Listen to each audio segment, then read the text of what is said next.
Where does one go after the biggest game ever? Well, back to a very simple single-screen arcade shooter. Pooyan was originally an arcade game from Konami, and the Famicom port is by Hudson. So even though Konami's already releasing their own Famicom ports, there are a couple of games that someone else did the porting for. Maybe the contract was signed before Konami decided they would make their own Famicom games. Pooyan is all about a mother pig trying to protect her children from a ravenous pack of wolves. She rides in an elevator that goes up and down and can shoot 2 arrows at a time. The wolves travel by balloon, and if too many get by Mama, then you lose a life. There's 2 stages to a round of Pooyan, one where the wolves come down, and one where the wolves float up. Mama has an effective weapon in the meat that appears sometimes at the top of the elevator. The meat hits something and keeps going through, but it travels in an arc rather than straight ahead like her arrows. The more wolves you hit with the meat, the more points you get. It scales up pretty quickly, and the wolves often appear in patterns that let you hit 4 of them with one meat. The wolves are far from defenseless, though. They'll throw orbs at Mama that she has to either dodge or deflect using the top of the elevator. And they also have shields that they can sometimes use to block shots at the balloons. The color of balloon that they're holding indicates how effective they are at blocking shots. The indicator in the upper left-hand corner tells you how many wolves are left in the round. If you can survive until they're all gone, then you get to move on. Missing a wolf in the descending stage makes your life harder. The wolves climb up into the ladders behind Mama and occasionally lunge out. You'll have to dodge them while continuing to shoot down their compatriots. On the rising stage, the wolves that reach the top start pushing the boulder off. Once they have 7 up there, they drop the rock on Mama. On the rising stage, it often takes multiple hits to pop a balloon. Hitting it once will shrink it a little bit, which slows the wolf's ascent though. Also, the wolves that float up seem much better at blocking shots than the ones that go down. There is one complication for them though. If they block a shot, the arrow that falls down can hit any wolves below them. Toward the end, a pink wolf appears. That wolf is incredibly good at blocking shots. You'll need to get 7 direct hits to prevent it from getting to the top. And if it reaches the top, then 5 more wolves get added to the stage counter, and another pink wolf will appear. Killing the pink wolf ends the stage immediately though. The best thing you can do is have a slab of meat ready to fire into the wolf because it can't be blocked. But meat stops appearing once the pink wolf arrives. Clear the 2 stages and you go to a bonus stage where the wolves are still going up, but now the only shot you can use is the meat. So you'll have to keep going back up to get it refreshed before taking another shot. On the second loop, a pink wolf starts throwing out fruit that's worth extra bonus points, but they also block your shots. So Pooyan is an extremely simple game, but it's also crazy hard. You've got to be fast and accurate to have any chance in this game.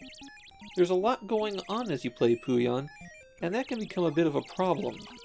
Sometimes there's so many things happening that you can't effectively deal with threats, especially on those rising stages where shots are blocked continuously, and you have to pepper that pink wolf with shots pretty much from the bottom to the top to be able to take it out. Pooyan was a modestly popular game in Japan, and it has a reputation as being one of the better early games on the Famicom.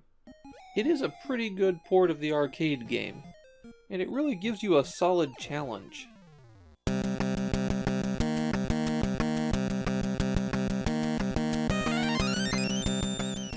I really want to like City Connection, but boy do they make it hard to do that.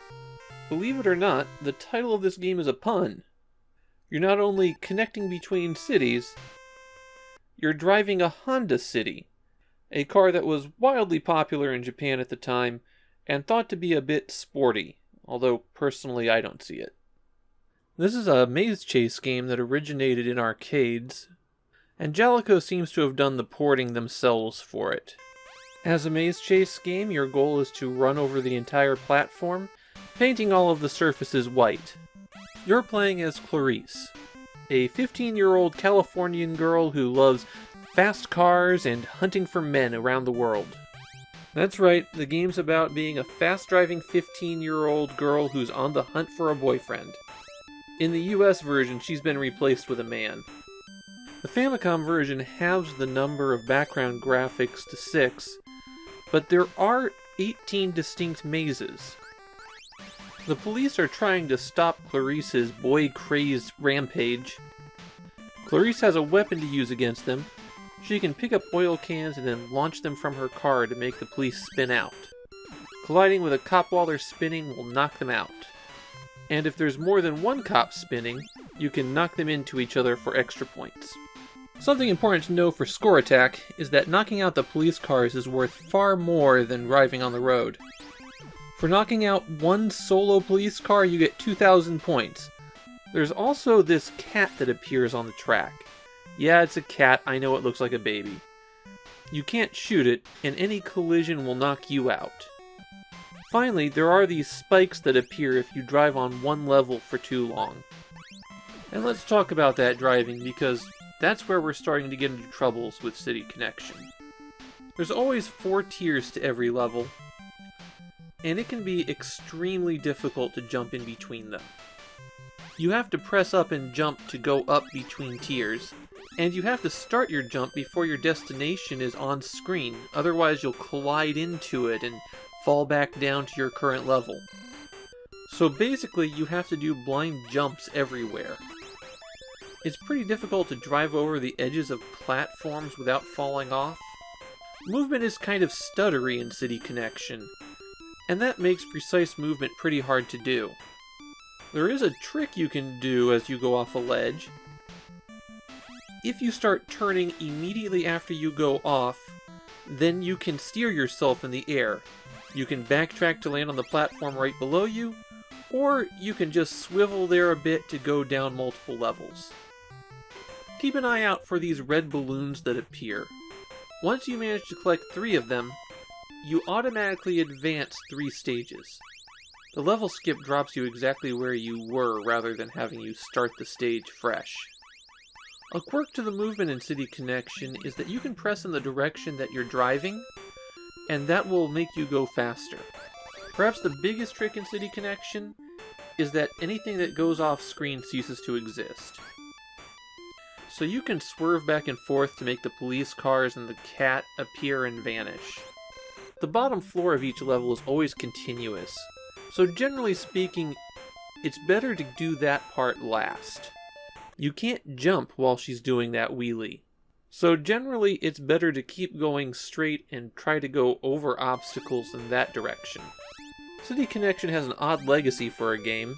We won't be seeing any sequels, but we will be seeing other City Connection games. And that's because the company that holds the IP for all Jaleco games is City Connection. And the label that they release video game music on is Clarice Disc, named for the main character of this game. So City Connection is remembered, but it doesn't seem to be well liked over in Japan. I saw complaints about the choppy screen scrolling and the unresponsive controls. Basically what people would recognize after playing it for a few minutes. I really wish Jaleco had made a better port of this because there is an awful lot to like in City Connection. The graphics are pretty good for 1985, and there's a pretty big variety of them, like how the police cars change with every level. But this one is a rough one to play, and I often wound up feeling like I was getting hit by things outside of my control.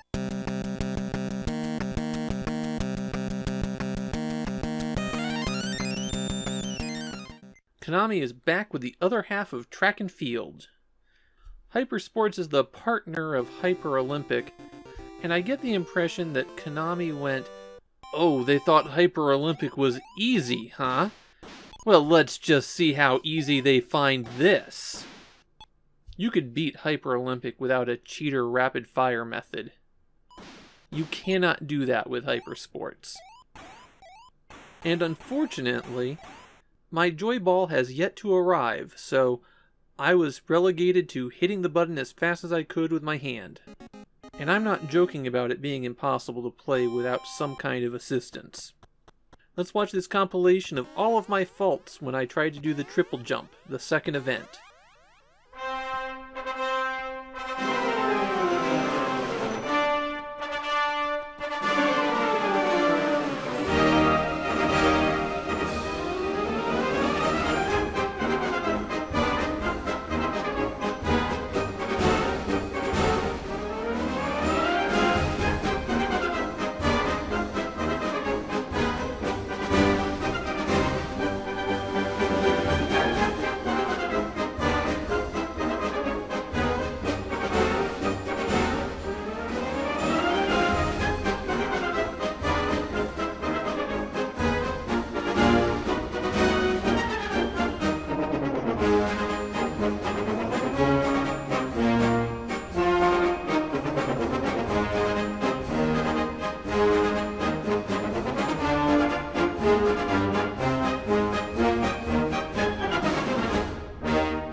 So the triple jump is the second stage, and I could not beat it. Couldn't even come close. Every single attempt ended up in a fault. I mean, even the commercial for Hypersports only shows off the first stage, probably because they can't beat the second. What I wound up having to do to show off the other two events was open up an emulator and set it to auto-fire. I might have been able to break out the NES and a NES Advantage joystick, but I feel like the version of these events in track and field are much easier. So let's talk about these events. First up, skeet shooting. The two squares are your targeting reticles, and pressing the run button shoots the one on the right, pressing the jump button shoots the one on the left. You automatically target, no aiming. So what this event comes down to is hitting the appropriate button when the skeet passes over that line. Make a few consecutive shots, and your target reticle gets bigger. However, the skeet also starts coming out faster. Keep making those shots and eventually a blue skeet will shoot out. And if you keep going, a red one. If you make all the shots, you have the opportunity to shoot down a UFO. If you miss too many shots in a row, however, then you're stuck reloading. So basically, this game's kind of built backward. It becomes easier if you do well initially, and becomes impossible if you don't. I think it would work better in reverse. Starting out with the large reticle, and then shrinking as you do better, but also giving you more points at the same time. And if reloading is going to be something in the game, then it needs to be every time, not as a punishment for missing, which means you're just missing more points. If you go into a reloading state twice, then you've probably failed that round. Next event, the dreaded triple jump. Mash the run button as hard as you can, and when you reach the line, hit the jump button and hold it to get an angle. When you come down, hit jump again, and then you hit jump one final time when you come down then. I'm told the ideal angles are 30 degrees, 30 degrees, and 45 degrees. But I just couldn't make this event work. You need more speed than is reasonably possible for a person hitting the button with their fingers, and that angle is super precise. So let's say you've cheated not only the game but yourself and gotten through to the next event, then it's time for archery. First you hit a button to determine how much wind you have, and then the archery target starts sliding down the screen. You press and hold the button to determine the angle of release, and the points you get is determined by how close you are to the center of the target. If all your shots get into the yellow circle, then you can shoot this apple for some extra points. The last of the four games is the high jump. Run as fast as you can up to the bar, and hit the button to jump, this time starting at the highest angle and coming down. I found that an angle of about 65 degrees works best for this. It is kind of tricky though, the graphics don't really seem to match up very well. Qualify in all of the events, and you get to do it again, but a little bit harder. Naturally, the second loop of Game A is the same difficulty you start at with Game B. I wasn't a big fan of these events, even in the NES track and field. And playing them in Hyper Sports was just even worse. I didn't remember this game being this rough to play. This isn't the end of Konami's sports games either. There's a similar game that they released in 1988 for the Famicom in time for the Seoul Summer Olympics. I hope that one turns out better than this.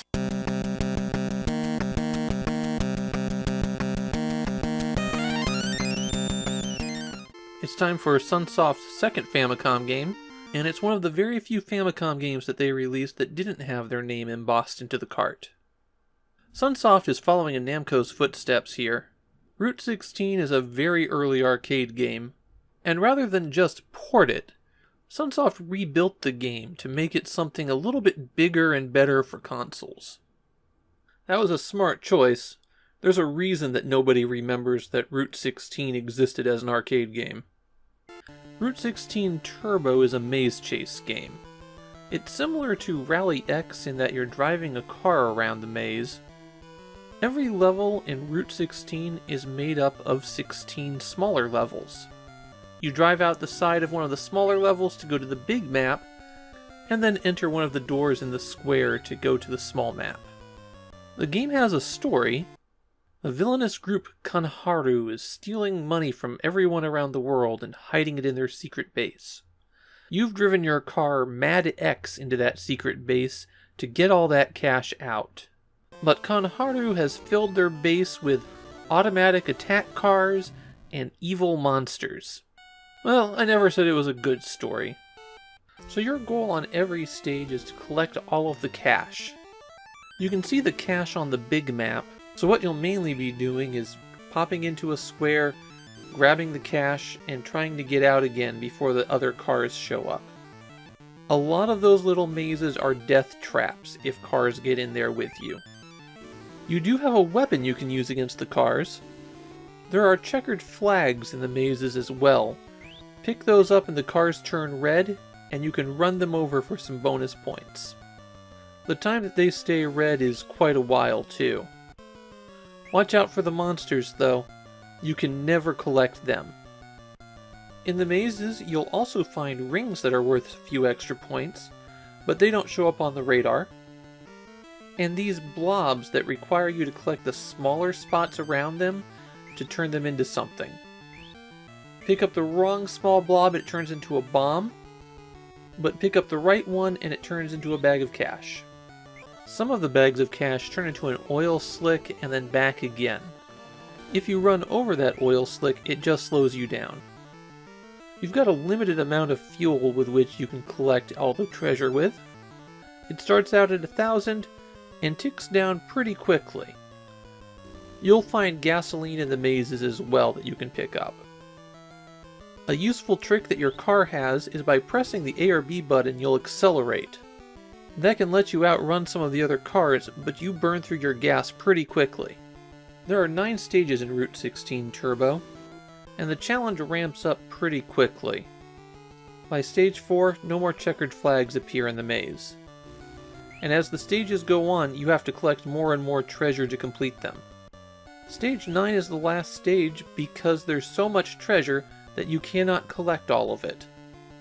Although recently some people have used emulators and save states to plot out a path that actually let them get everything. This is another one of those Sunsoft games that gives you a secret letter in between each round that you could send back to Sunsoft for a prize. The secret phrase on this one is Route 16 Turbo. There isn't really anything interesting around Route 16 Turbo, so this is the point where I generally transition into my own opinions. But I'm not really sure I can express them with this game. When I picked it up, I had some instant dislike to it, and thought I wouldn't come back to it ever. But playing it for about an hour today, I did have fun. It's just, this is a game with a lot of rough edges. We're talking enough rough edges that the cart could have been made from sandpaper. The visual design is often painful to look at.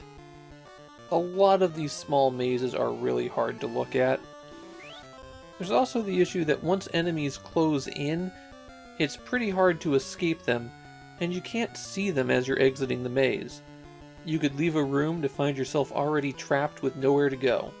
There's 3 difficulty levels in Route 16 Turbo, and they seem to mainly affect how aggressively the cars chase you down.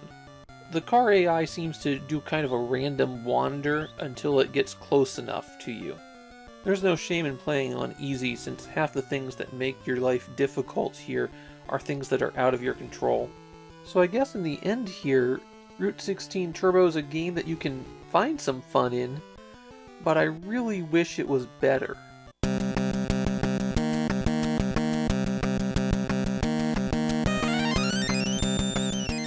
I'm going to start at the ending with this one.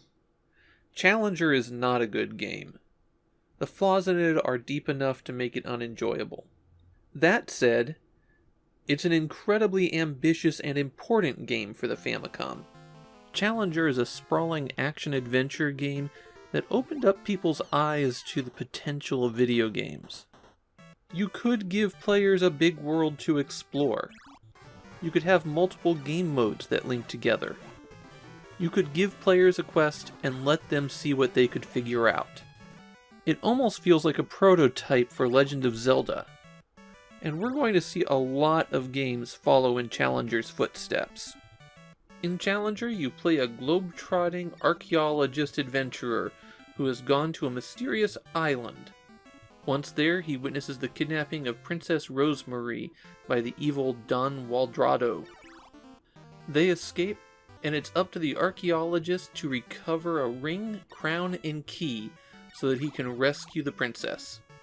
Challenger is another one of those games that was greatly expanded when ported to the Famicom. The original game, Boso Tokyo SOS, was for the MSX computer, and it basically consisted of just the first area for Challenger. In the Famicom game, you start out at the front of the express train, have to make your way all the way to the back to get inside it, and then get all the way to the front again. You press the B button to jump and the A button to throw a knife. You cannot jump and then throw the knife. On top of the train, you'll deal with birds and these men, and also these storm clouds. You'll also have to jump over the gaps in between the cars. Once you get inside the train, the men start jumping around, and you also have fireballs that come at you that you have to duck under. If you get to the front, Don Waldrad disconnects the engine and pushes you back off the train. There's a time limit on the stage, but it's pretty generous. However, that time limit does lead to a secret trick that trivializes this. Stand at the very front of the engine and wait for the timer to tick down to 87. You'll hear a sound effect as it ticks over to 86, and that's your cue to throw 4 knives forward. After you do that, the whale appears and you've become invincible for the entire stage. You can just walk right through everything. You can still fall off the edges though. You can also become invincible if you complete the top section without throwing a knife. That one's pretty tricky to pull off though. One cute trick to this stage is that you score 100 points for jumping over any sprite. So the enemy can still be on the screen from your knife, and you'll get points for jumping over them. But more weirdly, if you stand on the engine and start jumping, the princess, Don Waldrad, and even her cries for help all get you 100 points each time you jump. It's not a great way to rack up your score though. Stage 2 gives you the instruction, Search Princess. You're dropped into the lower right-hand corner of an absolutely enormous map. The path is generally a zigzag north to south. Your eventual goal is a pyramid in the southwest corner of the map. There's quite a few entrances on the path there, and going inside them, you'll find one of the 3 treasures selected randomly. That does mean that you'll sometimes find multiples of the same treasure. Entrances are guarded by this skeleton. He's invulnerable to your regular knife attack, but there is a way to power up. Every 4 enemies that you defeat without missing causes a power-up item to appear. You'll get either the knife or the jewel. Importantly, you do not touch these to pick them up. Touching them hurts you because apparently Hudson decided that any sprite collision was hazardous in this game. The jewel destroys all the enemies in the area. Importantly, this is not all the enemies on the screen. The effect extends much further than that. And it's not uncommon for another power-up to appear when you pick up the jewel because you just defeated 4 more enemies.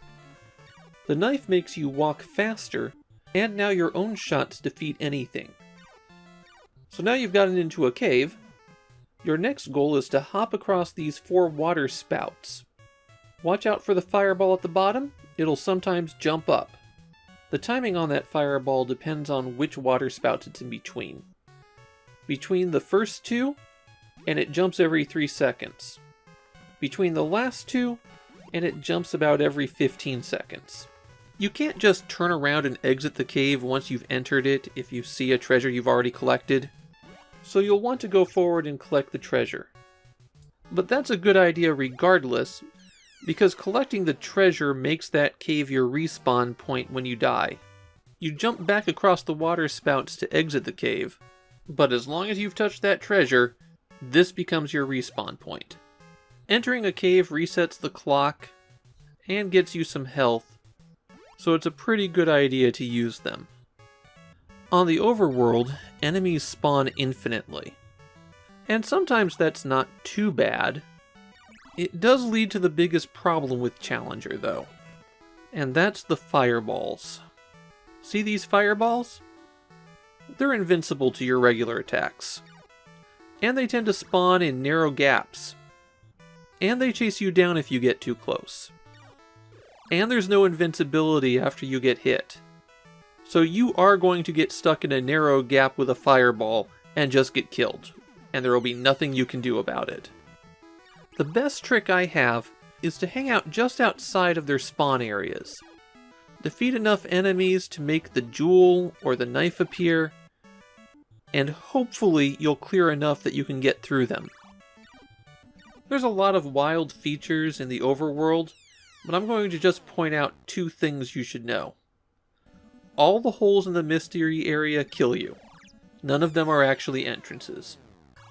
Similarly, this door kills you. Of course, the only way that you would learn that is to go into it. One additional weird thing about the overworld is the secret code. It's way too long for me to actually recite it, but if you enter these button presses, you get this message. And then it returns you to the title screen. I'm not 100% certain on what it means. Kiku is to hear, and Megu is to revolve around, so it doesn't make a whole lot of sense that way. I suspect it's just a cute message that a programmer left in for his girlfriend, and he used their pet names. So let's say you survive the entire way around the world, collect all 3 treasures, and make it to the pyramid. Then you have one final showdown with Don Waldrud, which I really can't show you because after playing for an hour and a half today I couldn't get to it. Let's talk about the difficulty settings for a moment. There's 16 settings that you can choose from the title screen. The major thing that they affect are the enemy spawns. 3 through 8 is about average difficulty. 9 adds in some new enemies that attack you. And then there's 1 and 2. Now you might think that as the lowest 2 options they'd be the easiest. Well, there's exactly 1 enemy that spawns on those difficulties. The fireballs. So if you play difficulty level 1 or 2, the hardest enemies still spawn, and in greater number because there aren't other enemies taking up their resources, and all your options for dealing with them are taken away because you can't spawn any power-ups except by shooting a whale 4 times. It's genuinely far harder to play on the easiest difficulty level than it is to play on the average. When you power on Challenger, It gives you the message real-time action adventure. And the game definitely delivers on that. It's a vast, difficult adventure game. I will give Challenger this. It's visually impressive for a 1985 Famicom game. And it's one of the few Famicom games so far with some good music.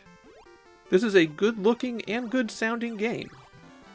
Now, by all accounts, Challenger was an enormous success for Hudson, but they really didn't do any follow-ups to it. I really wish they had. Challenger is tantalizingly close to a solid game. I think a sequel would have ironed out the problems and given us a real classic. Instead, what we have is a historically important game, one worth checking out from that perspective, but not really one that I see a lot of people having fun with. Hi, I'm not typically going to do this since this is a show about 8-bit games and flashing screens are pretty normal for that, but this one is especially bad. If you have any photosensitivity, you probably want to skip it.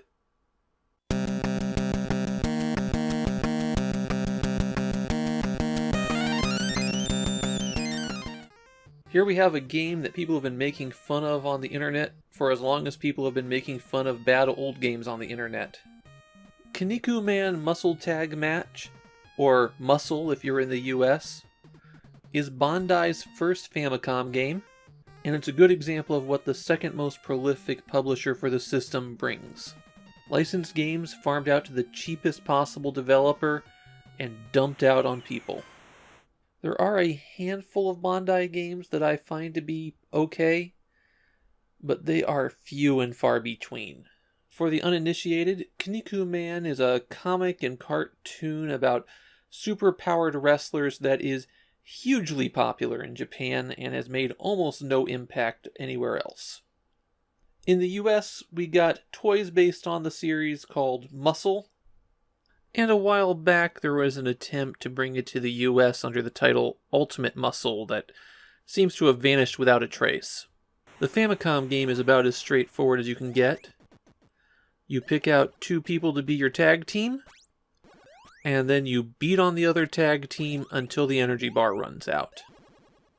There are common controls for everyone. A button punches, the B button jumps, pressing B and then A will give you a flying kick. If you're behind someone and hit A, you do a backdrop. Pressing towards your opponent and hitting A while they're trying to grapple you causes you to throw them. And if you jump into the ropes yourself and then hit attack, you do a flying tackle. Every character also has one unique move that they get by picking up this orb that is sometimes thrown into the ring.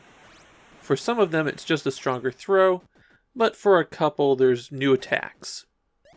And for one of them, oh boy.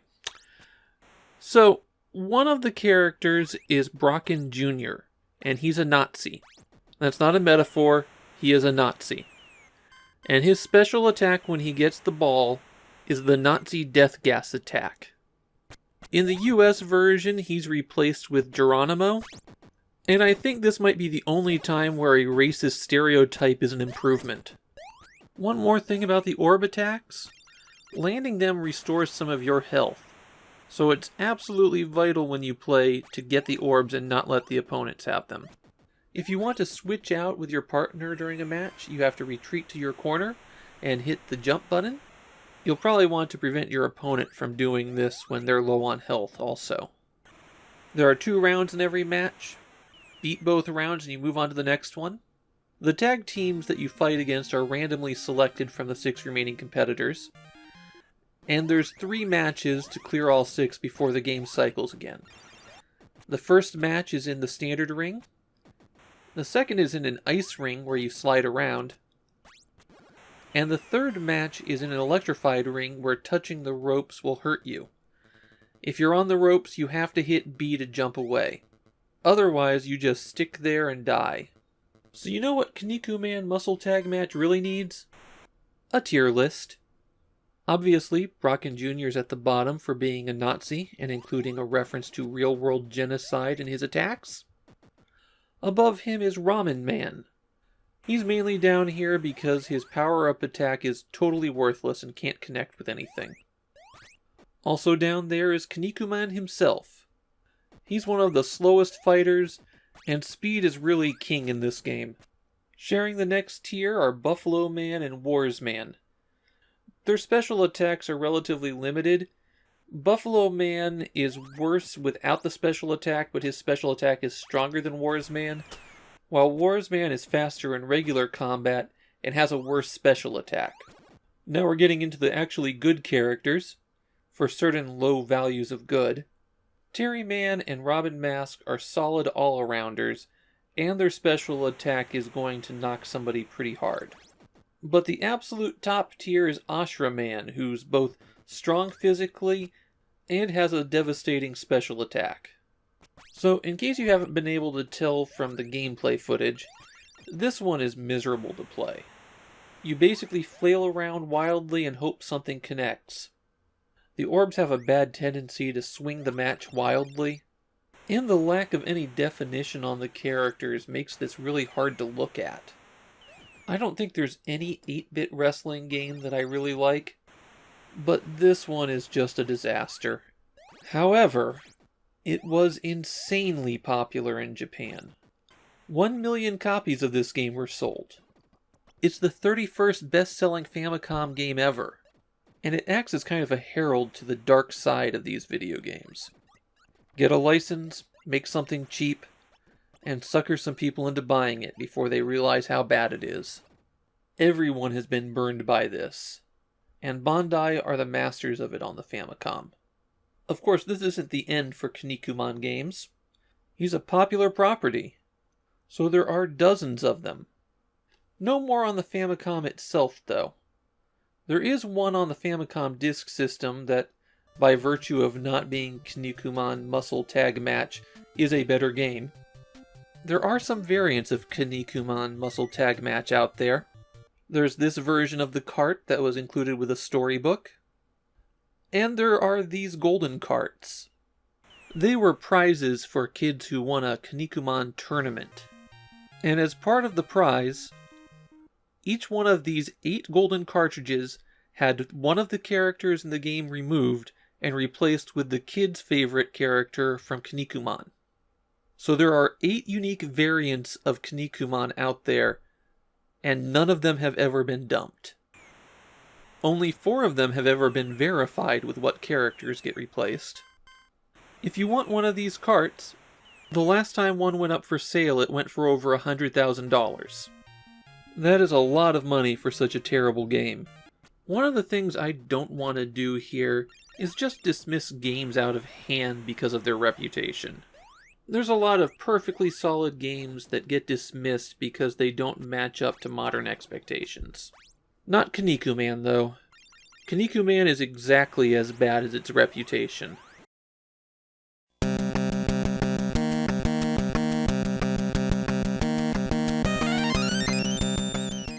You know, after 2 significant games in a row with tons of ancillary information, it's nice to have a straightforward shooter again.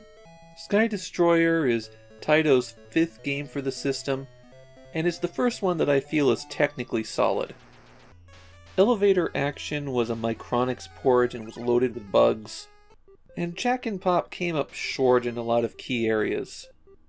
Sky Destroyer is a simple game, but it's well made and it looks pretty good. Sky Destroyer was barely 6 months old in the arcades before this Famicom port came home. In the game, players fly a Mitsubishi Type 0. Your goal is to destroy the Americans' island fortress, and you have to fly through waves of Hellcats to get to it.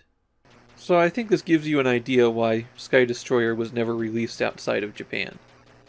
Weirdly, I feel like this is the only Famicom game where you play Japan in World War II.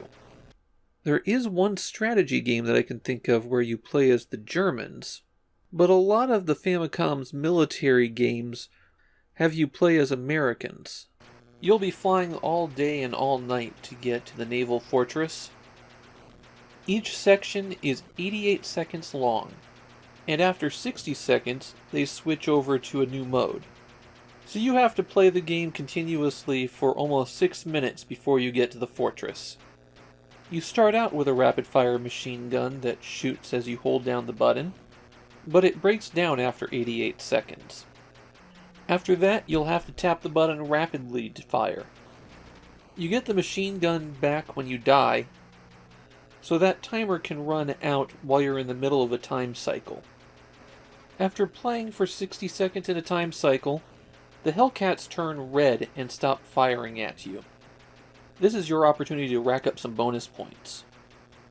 The time progresses from day to dusk to night to dawn, and the naval fortress appears in the dawn cycle. Besides the machine gun, you have torpedoes you can use to fire on surface ships. The only fighter planes that you'll encounter are the Hellcats, but there are other things that turn up to attack you from time to time.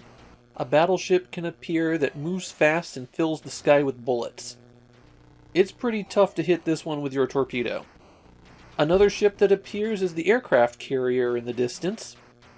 It doesn't attack and it stays still, so it's actually much easier to hit and sink.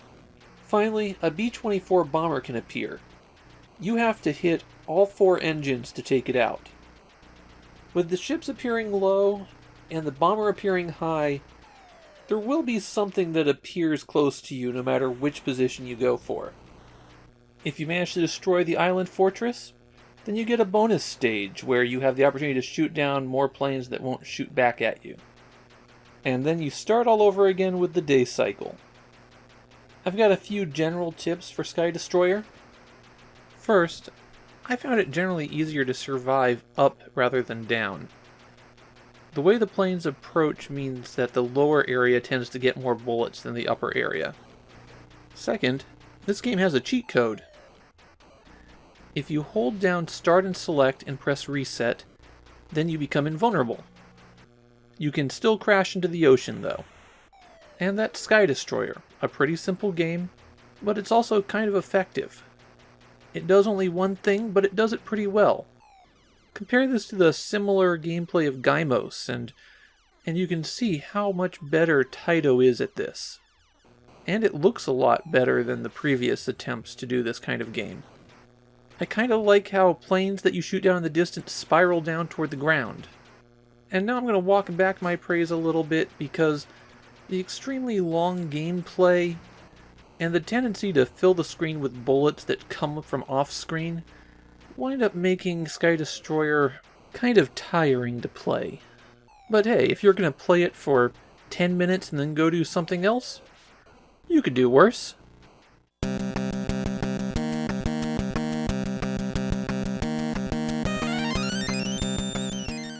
As I go through Famidaily, we're going to encounter a lot of game series that gained no traction outside of Japan but were absolutely huge in that country. Ninja Jajamaru-Kun is easily the biggest of those on the Famicom. We'll be seeing 5 Jajamaru-Kun games before this is over, and none of them were released in the US. Technically, we could count Ninja-Kun as the 6th. This Jajamaru-Kun game was released as a sequel to it, even though Ninja-Kun was only released 6 months before. But Jajamaru-Kun was an attempt to get around UPL's ownership of Ninja-Kun, and they dropped the references to him in later games. What about the game that launched this franchise? It's actually a really solid arcade-style action game. It's also extremely similar to Ninja-Kun. The plot of the game is that the evil Namazu Tayu has kidnapped Princess Sakura, and young ninja Jajamaru-Kun must fight through his army of yokai to go rescue her. What this means is that on every stage, 8 yokai are released, and you have to defeat all of them in order to continue. On all but the very first stage, there will be one boss enemy that's a bit tougher than the rest. You'll progress through 3 stages like this, and then the boss enemy becomes the standard enemy, and you get a new boss enemy. So that's exactly like Ninja-Kun. You knock out the yokai by throwing shuriken into them. After the defeated yokai vanishes from the screen, a spirit appears where they fell. You can collect the spirit for some extra points. One quirk of the game that you may notice, Those points are written in Japanese. Kind of. They just switch the digits over to kanji. You can stun the yokai by jumping on top of them, but they can do the same to you. It's only their attacks that kill you, so again, just like Ninja-kun. To get between tiers in each stage, you'll need to smash open those bricks by jumping into them. And sometimes, items will appear in those gaps. These coins are just worth some extra points.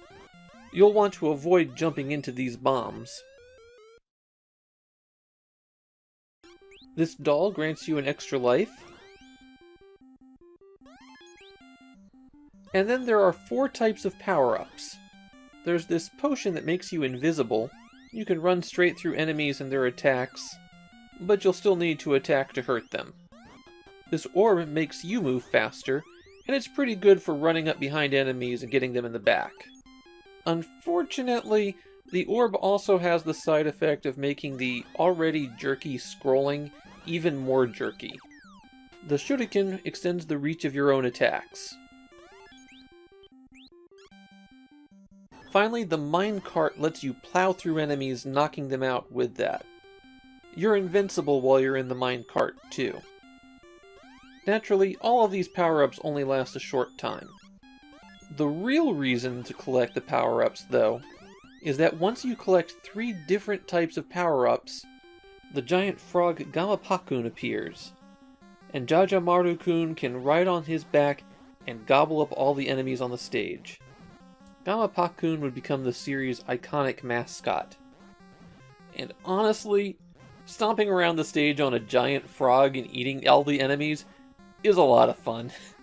If there's one major problem with the gameplay in Ninja Jajamaru-Kun, it's that the random distribution of power-ups feels kind of low. You'll have to really work at it if you want to see Gamapakun. What I wound up doing was leaving one of the weaker enemies alive, and then smashing out as many of the brick floors as I could to look for other power-ups. However, if you take too long on a stage, Namazu Tayu will start throwing bombs down at you, and if you linger too long in one spot, a fireball will appear and chase you. There's one more thing you can collect in the game. Princess Sakura tosses out her namesake cherry blossoms from time to time. If you collect 3 of those, and clear a stage, then you go to a bonus stage where you get a chance to take out Namazu Tayu and reunite with Princess Sakura. He'll toss fireballs down while you throw your shuriken up. These stages tend to be either over in an instant or really prolonged battles. If you hit Namazu, then the next time you come to the bonus stage, you'll face 2 of him. That number increases every time up to 8. The game starts looping after level 21, but you'll have to be pretty good to be able to get that far. Obviously, as influential as Jajamaru-Kun is, it's been re-released a lot. 2 of the more notable ones is that it got ported to the arcade as a versus system game, and in 2019, the entire series was ported to the Switch, along with a brand new 8-bit style game just for that release. So I find Ninja Jajamaru-Kun to be a really solid game. We're kind of coming to the end of the era where simple arcade-style games like this are really viable on the Famicom, and this is one of the better ones. It's a challenge, but not outrageously challenging. And honestly, I think it's my favorite of the Jajamaru-Kun series.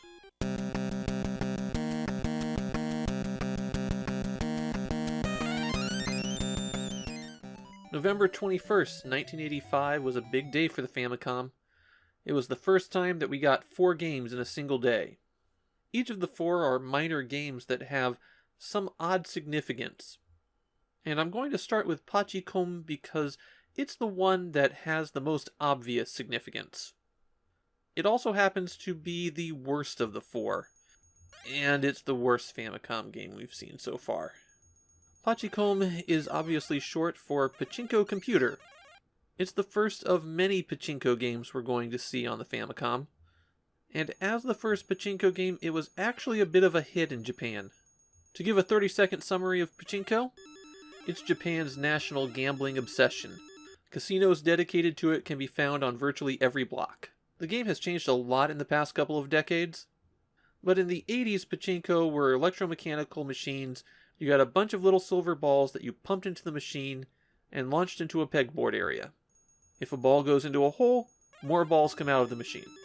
Eventually, you either run out of balls or go cash in the balls that you have for a prize, which you then sell next door for actual cash because that's how they dodge the gambling laws. So Pachicom brings the excitement of that game home. But much like pretty much every gambling video game, the odds are heavily stacked in the player's favor. I don't think it's possible to lose Pachicom.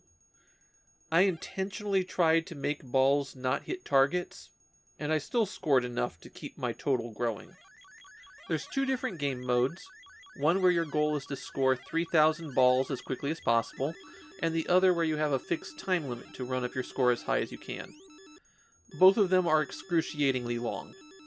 The thing is, there's exactly two things you can do in Pachicom. You adjust the strength of your shot by pressing left and right, and then you hold down A to launch balls. That's it. There's enough variance in the shot that there's no reason to actually try to aim at anything. As long as you're clearing the edge, you'll get some balls. So eventually, I just used a rubber band to hold down my shots, and walked away. I did find that the shot power gradually reduces, so you'll need to use 2 rubber bands for this strategy. The game will either randomly pick out a pachinko board for you to play, or you can select one of them. They're numbered up to 370, but it's not continuous, and all of them just switch out one of the play elements. Those elements are pretty restricted, so really there's only about 4 pachinko boards. The biggest excitement in the game is that sometimes a ball will get stuck, and then you'll have this little man that you have to walk over, pick up the ball, and drop it into the bottom. Thrilling gameplay there. So this is a pretty terrible game. It's basically a game of all chance, no skill, and it's rigged so you can't lose. You might have noticed the annoying siren that plays with any machine event. That brings me to the only cool thing about Pachicom. A disgruntled programmer left a very long, angry rant written in ASCII in the ROM.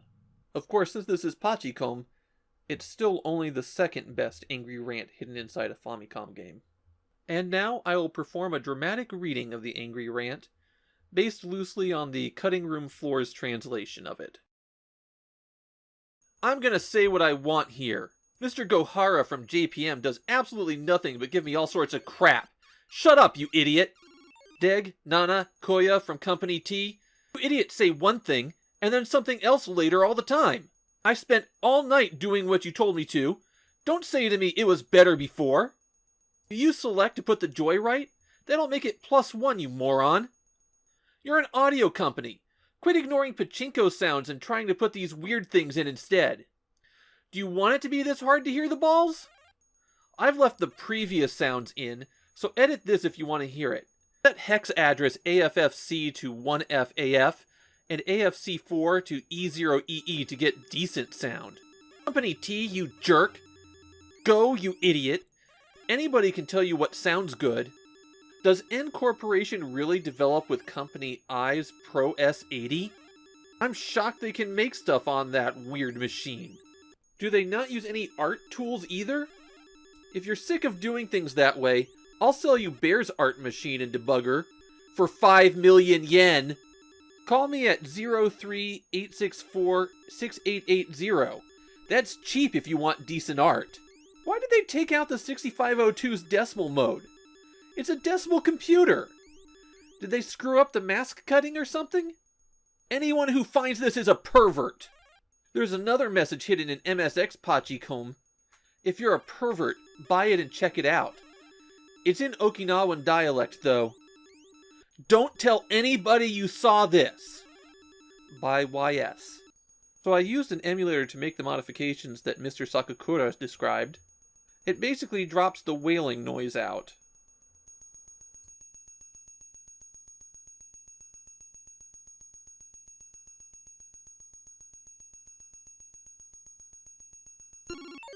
Doesn't do much for the rest of the game, though.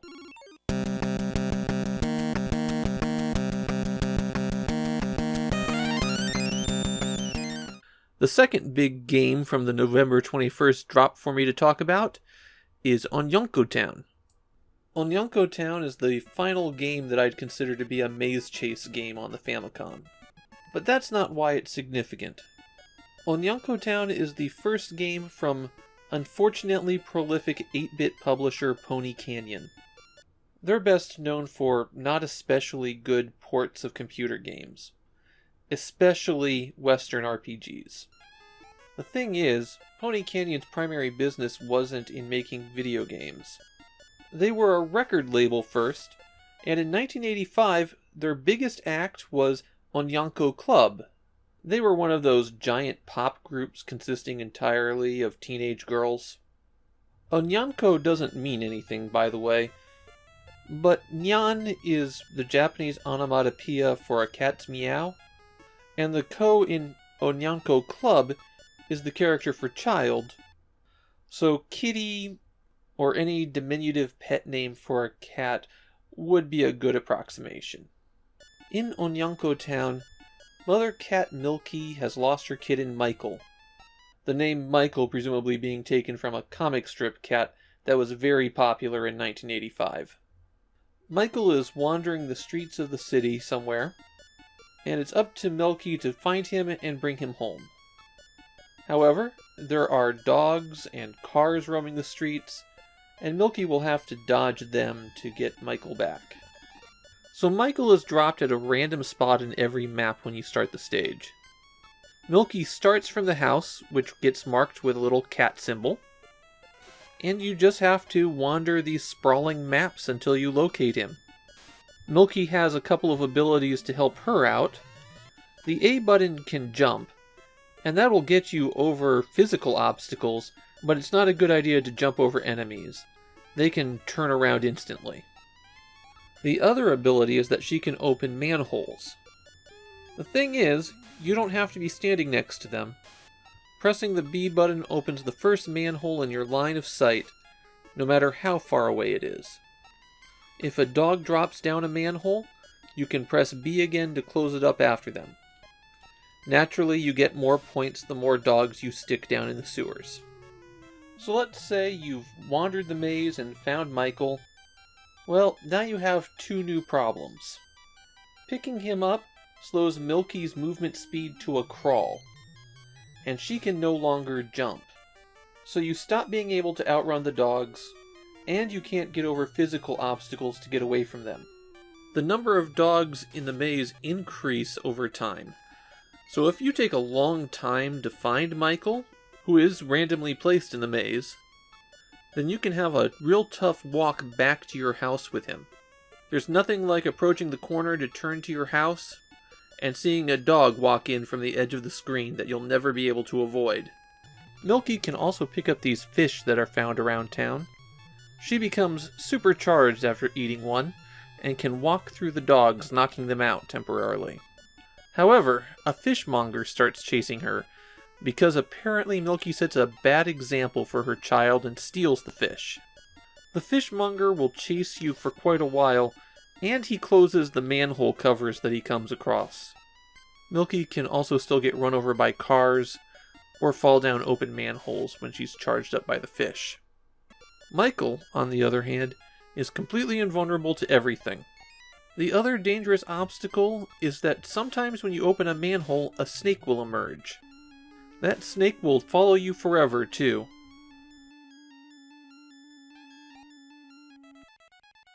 There's 4 maze layouts in Onyanko Town.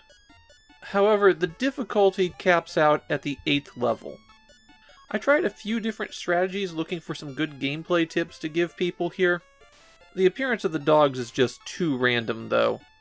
I tried opening every single manhole and leaving it open, thinking I could clear a path when I was carrying Michael back. I also tried jumping to maximize the distance between myself and dogs. There's one more big thing to mention about Onyanko Town.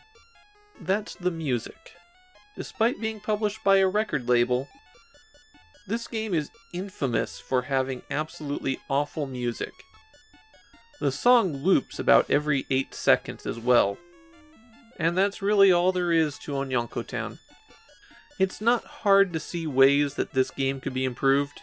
More kittens to pick up. Not randomizing their locations.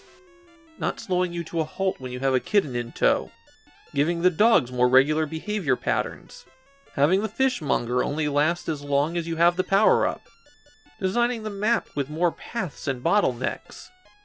And those are all just off the top of my head. It makes Onyanko Town feel like a first draft of a game. And it probably was. With 2 record labels entering Famicom publishing on the same day, we're definitely in the gold rush era of people cranking games out fast and cheap to try to cash in.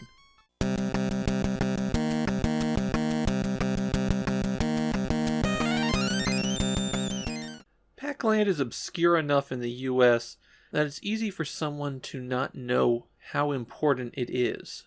There were earlier games that had characters run and jump through their levels, but Pac-Land was the game that put it all together.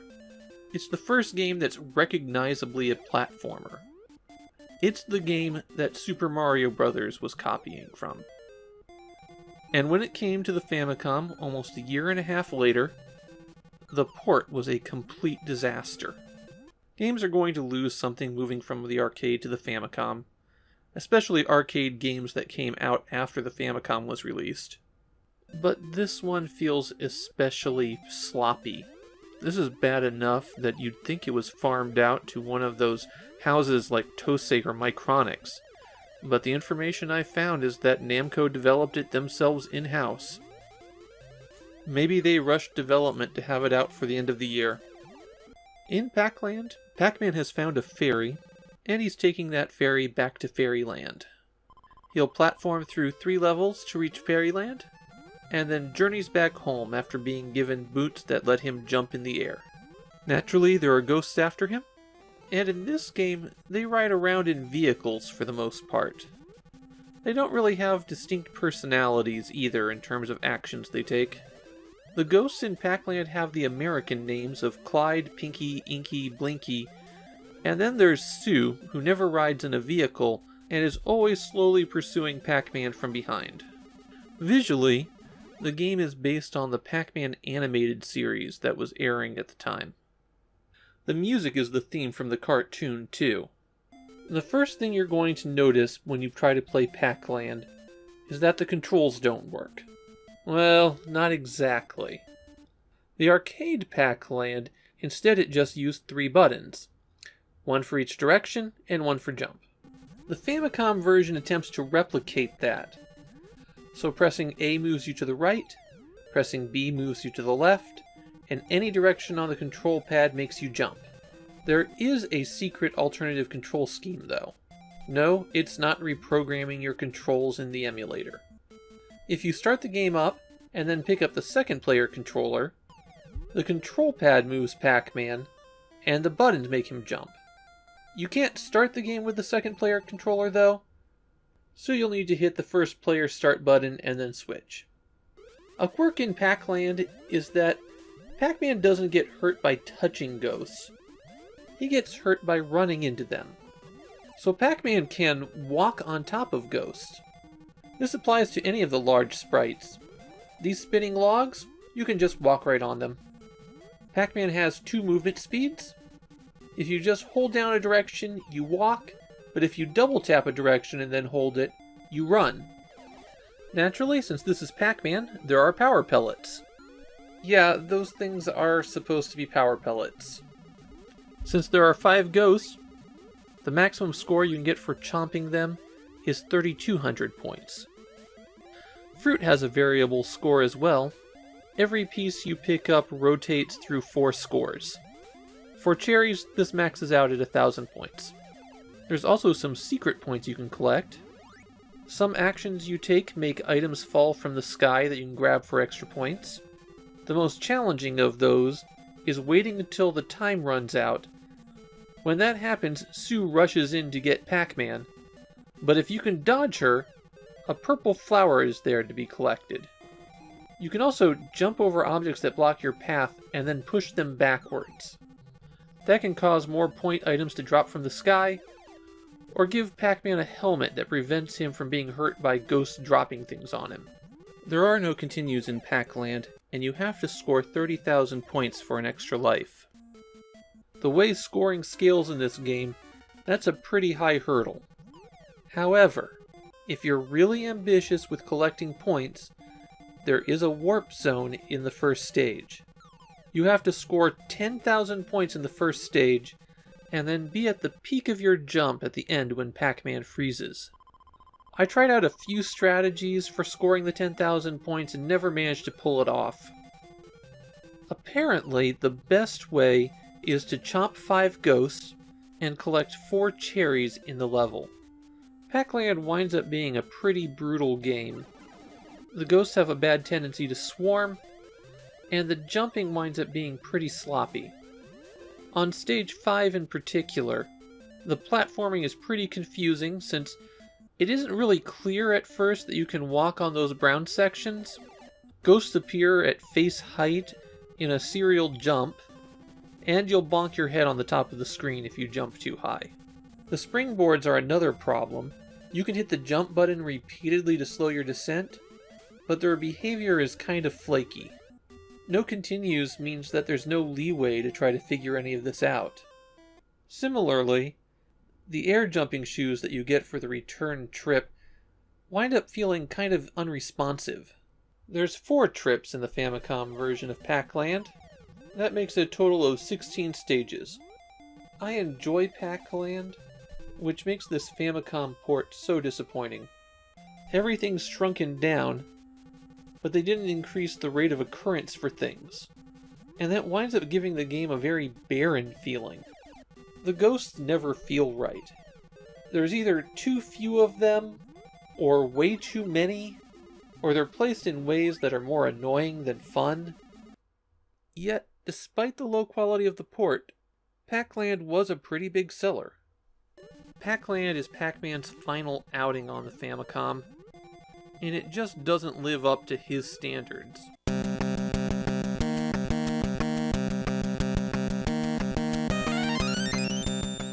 Our 4th November 21st game is the one that people are most likely to be aware of in the US, since it actually got an NES release. But it's important for another reason. Mach Rider is the last regular release from Nintendo on the Famicom.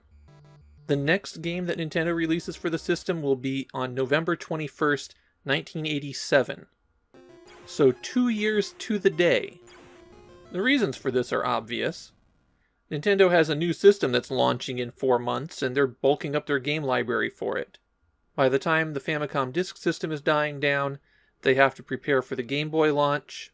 Once Game Boy is rolling, they have the Super Famicom starting up. There's still 18 games that Nintendo will release on the Famicom, but that's across the next 9 years. And between launch day and the release of Mach Rider, they released 31 games. The Famicom is now in the hands of the third-party developers. God help us all. Mach Rider puts the player in the role of a wanderer through a post-apocalyptic wasteland. They're not seeking justice or looking for a kidnapped girlfriend. They just want to drive. The name of the game comes from the motorcycle's speed. Its top speed is 1 kilometer every 3 seconds, or Mach 1. Naturally, the apocalypse has left the highways dangerous. There's plenty of obstacles in the road, and you'll be chased by thugs in cars. The game is built on the same technology as HAL Labs' F1 Race. It's just in this version, they added a lot more violence. The player has machine guns that can shoot up cars, but they can also block them and ram them off the road. If there are barrels in the road, they can be destroyed too. But the rocks, oil slicks, and caltrops can't be destroyed. Driving your motorcycle is a little bit trickier than in previous Famicom driving games. The A button is your accelerator, and the B button is your machine guns. No brakes. Up and down shift you up and down, and there's 4 gears rather than just 2. You can see what gear you're in at the top. It only takes a couple seconds of acceleration to reach the top speed of a gear, so you'll need to be pretty aggressive on the shifter. You also have a rear view mirror in Mach Rider. If you see someone coming up behind you, you can intentionally block their path and try to knock them off the road. There's 3 different ways to drive the roads in Mach Rider. The fighting course is the most arcade-like. You're welcome to take your time to reach the goal, but from the second stage on, you only have 3 lives. On the first stage you only see an energy bar, which does gradually drain as you drive, but you'll have to drive pretty poorly to have that run out. One interesting aspect of the fighting course is you get your choice of which track you want to drive. Press A or B on the screen between rounds to pick. There's 20 courses that you'll drive in all before the game loops. So the fighting course is insanely hard. The slightest bump blows up your motorcycle, and this is a fast game. You sometimes won't be able to see obstacles until you're literally right on top of them. So the heavily limited lives on this one make it tough to complete. Endurance course is the mode I prefer to play. This one gives you a time limit to go a certain distance rather than a number of lives. You also don't get to pick which course you're going to drive. It's still hard, but there's enough leeway now that it doesn't feel like you're dying to random things out of nowhere. The solo course is the same as the endurance course, only there are no enemy vehicles. Though it still isn't just pure driving. Obstacles will appear on the road, and you can shoot them out of your way. The final mode lets you design your own courses, and then drive them in any of the other 3 modes. Hold down the B button to maneuver the cursor at the bottom of the screen to select what tile you want, and then A places that tile where the cursor is.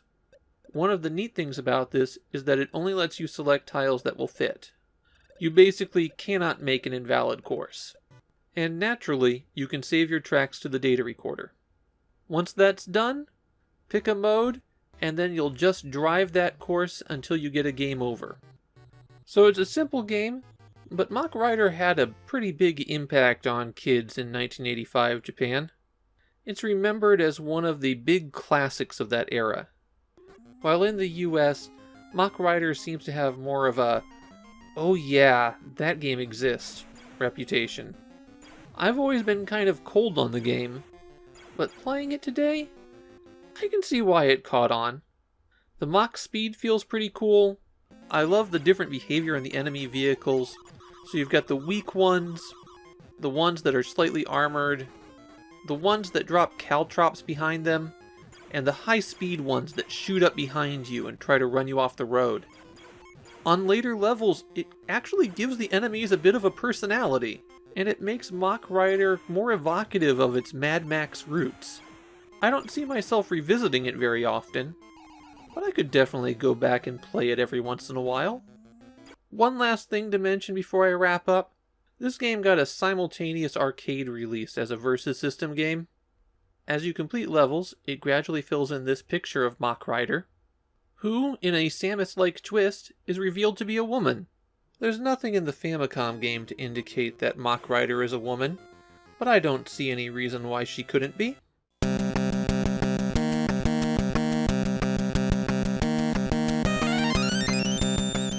In case it wasn't already obvious how deep we are in the Famicom boom, we're welcoming another major publisher to the system today. Yes, this one was published by Namco, but the programming and development was by soon-to-be major Famicom publisher Data East. Similar to Konami farming out some of their arcade titles to other people to publish on the Famicom, Data East seems to have handed off publishing duties for some of their games to Namco. This arrangement is going to continue even after Data East starts publishing their own games on the platform in early 1986. Burgertime was Data East's big arcade hit, and I'm actually kind of good at it. Down at my local arcade, I can get to the 6th board. I won't be competing for high scores anytime soon, but that's pretty respectable. I mention that because I found the Famicom version to be much harder. Now, it could be that I'm out of practice. It's been almost a year since I've been able to go to an arcade after all. But I don't remember the cruelty that we encounter in the Famicom game. The goal in Burgertime is to guide Peter Pepper around the ladders and platforms, walking across the surface of giant burger elements, and dropping them down until they assemble a completed burger at the bottom. The complication is that Peter's being pursued by anthropomorphic food that wants to stop him. As a general rule, Their movement is that they prefer to take ladders until they spot Peter, at which point they'll pursue him closely. If the walking food is underneath a piece being dropped, it'll get squished. The real advantage is if the food drops while they're walking on it. That sends the food cascading down 3 steps instead of just 1. Any burger part that you drop that lands on another burger part sends the part that it landed on dropping down further in a chain reaction. That means doing a big drop from the top will carry you most of the way to completing a burger. If Peter finds himself trapped by the food, he can toss out some pepper that will stun them for a few seconds. Your supply is limited though, and it doesn't refresh on its own. The only way to recover pepper is to get the bonus items that occasionally appear in stages. Touching one of them will give you back 1 pepper. It also doesn't make the bonus item go away for some reason, though you can't collect it a second time. So pepper is extremely useful because you will get cornered, but with only 5 shots for your entire game, it has to be used sparingly. One trick you can do that I don't recommend is using pepper to lock some food on top of a burger part. Those additional drops you'll pick up just aren't worth it. That doesn't mean you shouldn't take advantage of it if you have to use the pepper, though. There are 6 stages in the Famicom version before it loops, but there's a pretty serious problem with the 3rd stage. The way that the food spawns on the 3rd stage is completely unfair. You start trapped in this narrow section with 2 paths out. Food spawns in a way to block both of those paths. Wait for them to come into your little block so that you can run around them, and more food spawns to block those paths. It is barely possible to manipulate the movement just right so that you can get out. But most of the time, you're going to need to use some pepper to escape. And pepper is just too limited of a resource for you to throw around every time you start playing Stage 3. Remember that if you die, you have to get out of that trap again. There are similar issues with spawning on all of the stages. Food re-enters the levels without warning, sometimes spawning right on top of you. It's just Stage 3 is where it was the worst.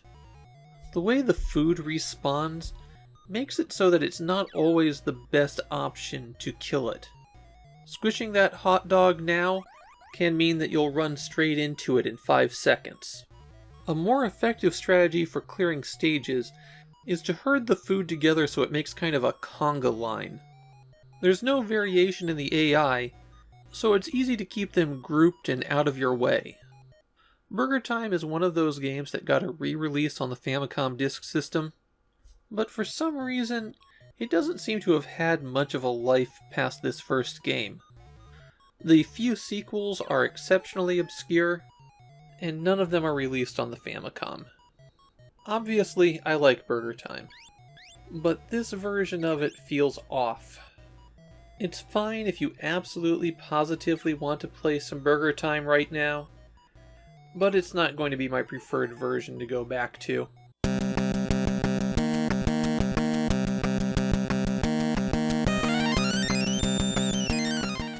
Ikki is a bit of a special game. If you've ever heard of it at all, it's for one reason. Ikki is the first kusoge. Now I expect 95% of the people who ever watch this video will know the term, but for the few people who stumble into it that don't, kusoge is a Japanese portmanteau for kusogame, or literally, crap game. Cartoonist Jun Miura coined the term in 1986 while writing a column on Famicom games for a magazine. And Ikki was the game that caught his wrath. Obviously, there's no absolute definition of what is and is not kusoge, and you can find plenty of arguments about what is kusoge and what is bakage or stupid game. And there's some people who say Ikki's unfairly tarnished by its association with the term.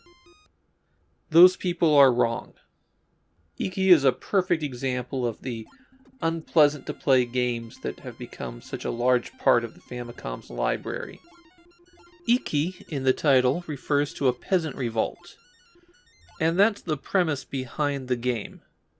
It was originally an arcade game, and it was only 3 or 4 months old when the Famicom version came out. You control that peasant, and your goal on every stage is to collect 8 gold coins. The coins are regularly distributed throughout these maps, which are about 2 screens by 2 screens. The Famicom version only has 4 maps. That visual design on those maps is the first major problem with Ikki. It's very difficult to tell where you can walk and where you can't, and the boundaries of the map aren't really clear. You'll just stop being able to move in that direction eventually. But then there's things like this group of riflemen. They're just background scenery. The actual enemies you'll be dealing with are these ninjas. They come in 3 varieties. Ones that rush in from the side, the red ones that rush in from the side but are really fast, and these ones that teleport in. To deal with the ninja, you can throw a sickle. Both A and B throw it, but the catch is you don't aim it. The sickle is supposed to go towards the enemy that's closest to you. And I say supposed to because I encountered situations where there was a closer enemy that was about to attack me, and my sickle went someplace else entirely. The sickle is pretty slow too, and it's not like you can lead your shots. Sometimes you can shoot the ninja through walls, sometimes you can't. Let's just say the hitboxes are pretty questionable. Another enemy that you'll face are these women who will appear and chase directly after you. If they grab you, they smother you with kisses for a few seconds. You can still throw sickles while they grab you though. If you take too long to complete a stage, a monster will appear to chase you down. There's actually a few different varieties of monsters too. There are a few things you can pick up to help you on your mission, like this bamboo spear, which actually makes things tougher on you. You'll continuously attack in a short distance directly up from you, so it's very limited in its usefulness. It's much better to just dodge around it rather than pick it up. This scroll gives you a 1-up, and this radish will let you move faster. Picking up this smoke means that if you complete the stage, you go to a bonus stage. Your goal on the bonus stage is to collect all of the onigiri that are being tossed out. The positions that they're tossed out are pretty randomized, so it's entirely possible that you will get one at the far right and then one at the far left, which will make one of them uncollectible. If you manage to collect all 10 rice balls, it just gives you the points for them. Really, there's not much reason to go to the bonus stage. The last major problem with Ikki, which I'm sure you've seen as I played, is that you have to go to almost the edge of the screen before it will scroll. Since enemies spawn at the edge of the screen, that means they're going to be spawning right on top of you. It's pretty bad design. Ikki has a 2-player mode as well. 2 players can simultaneously torment each other by playing the game. To quote Jun Miura, Ikki is not a game for 1 or 2 players. Ikki is one of those games that Sunsoft put a secret code in. This one is 8 letters, though, so you have to complete 2 loops of the game to collect the entire code. Despite being pretty awful, Ikki was still a big seller. Over 800,000 copies were sold, and Sunsoft would reuse some aspects of it in other Famicom games.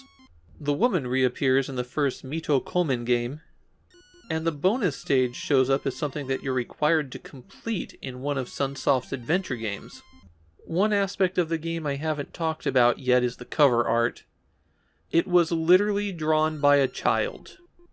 And not a child of one of the team members. A child of one of their neighbors. Ikki's not the worst game we're going to see in this project. That said, not being the worst game ever isn't really a recommendation. Visually a mess, and it winds up being more frustrating than entertaining. Why play Ikki when you could play almost any other action game on the Famicom?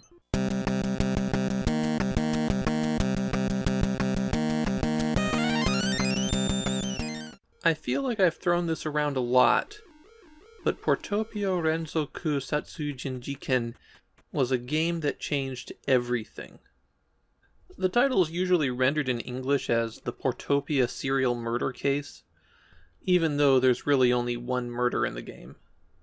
Portopia was originally a text adventure on the PC-88 platform, and it was a solid success there, so naturally they decided to bring it to the Famicom. And it's the Famicom version that really took off. Over 600,000 copies sold. It defined a genre, changed people's perception of what Famicom games could be, and launched the career of one of Japan's most important game developers. This was the first game by Yuji Horii, and if you don't know him, then I'm honestly surprised that you stumbled onto videos all about Famicom games. Don't worry though, we'll be getting to his more famous creation pretty quickly. In terms of changing perspective on Famicom games, you might have noticed that this is the first Famicom game that's kind of text-heavy. Without turning this into a 15-minute long lecture on Japanese writing, there's a lot of complications that make text-heavy Famicom games difficult. There's no built-in support for displaying the text or for character sets. Because the ROMs were so expensive to manufacture in 1985, Chunsoft couldn't even put in a full character set. So they fit in what they could, and rewrote pieces of the game to get around that limitation. The result is the first Famicom game that is actually telling a proper story. I won't say that it's being told well, or that it's an especially good mystery, but it's a complete story told in the game, with a plot that's actually a little bit complex.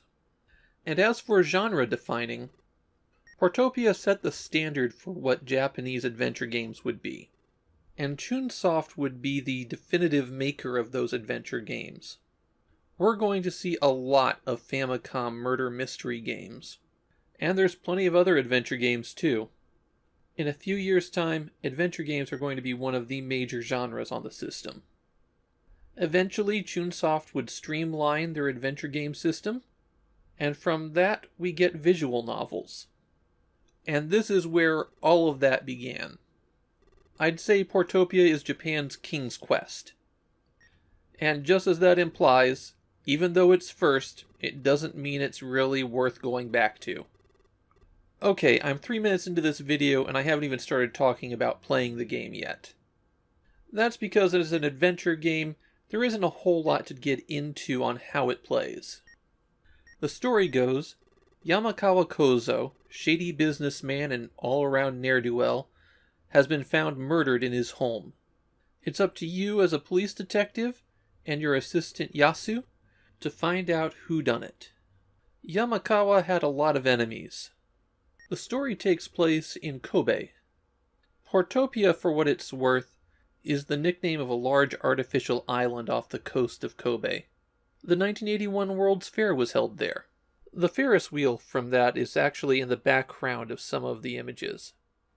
The menu of options you can take is actually 2 pages long, and you flip between those by pressing the B button. Unfortunately, this game sets up what's going to be the worst aspect of these adventure games. They're not about thought or solving a complex puzzle. You just brute force all of the options until the game lets you continue. As the story progresses, you'll pull in suspects, beat confessions out of them for other crimes. That wasn't a joke, by the way. And eventually work out who the real killer is. Personally, I worked it out immediately. I won't spoil it for anybody, but as someone who's read plenty of mysteries, I recognized what was happening instantly, even though it doesn't make a whole lot of sense. If you want to try the game yourself and don't speak Japanese, there is a fan translation out there. I will give you this hint up front. In the 80s, dialing *15 on a Japanese phone dialed the last person to call that phone. There is some unexpected content for a game on a system that was primarily targeted at children. This teenage girl was sold to Yamakawa to pay off someone's debts, and there's multiple suicides as well. There's also a drug dealer in the game. though that's the kind of crime we'll be seeing a lot of in action games going forward. Portopia casts a long shadow, but there's one direct follow-up that we're going to see on the Famicom. It's not a proper sequel, but it's by the same writer and the same structure. I think we can call it a follow-up.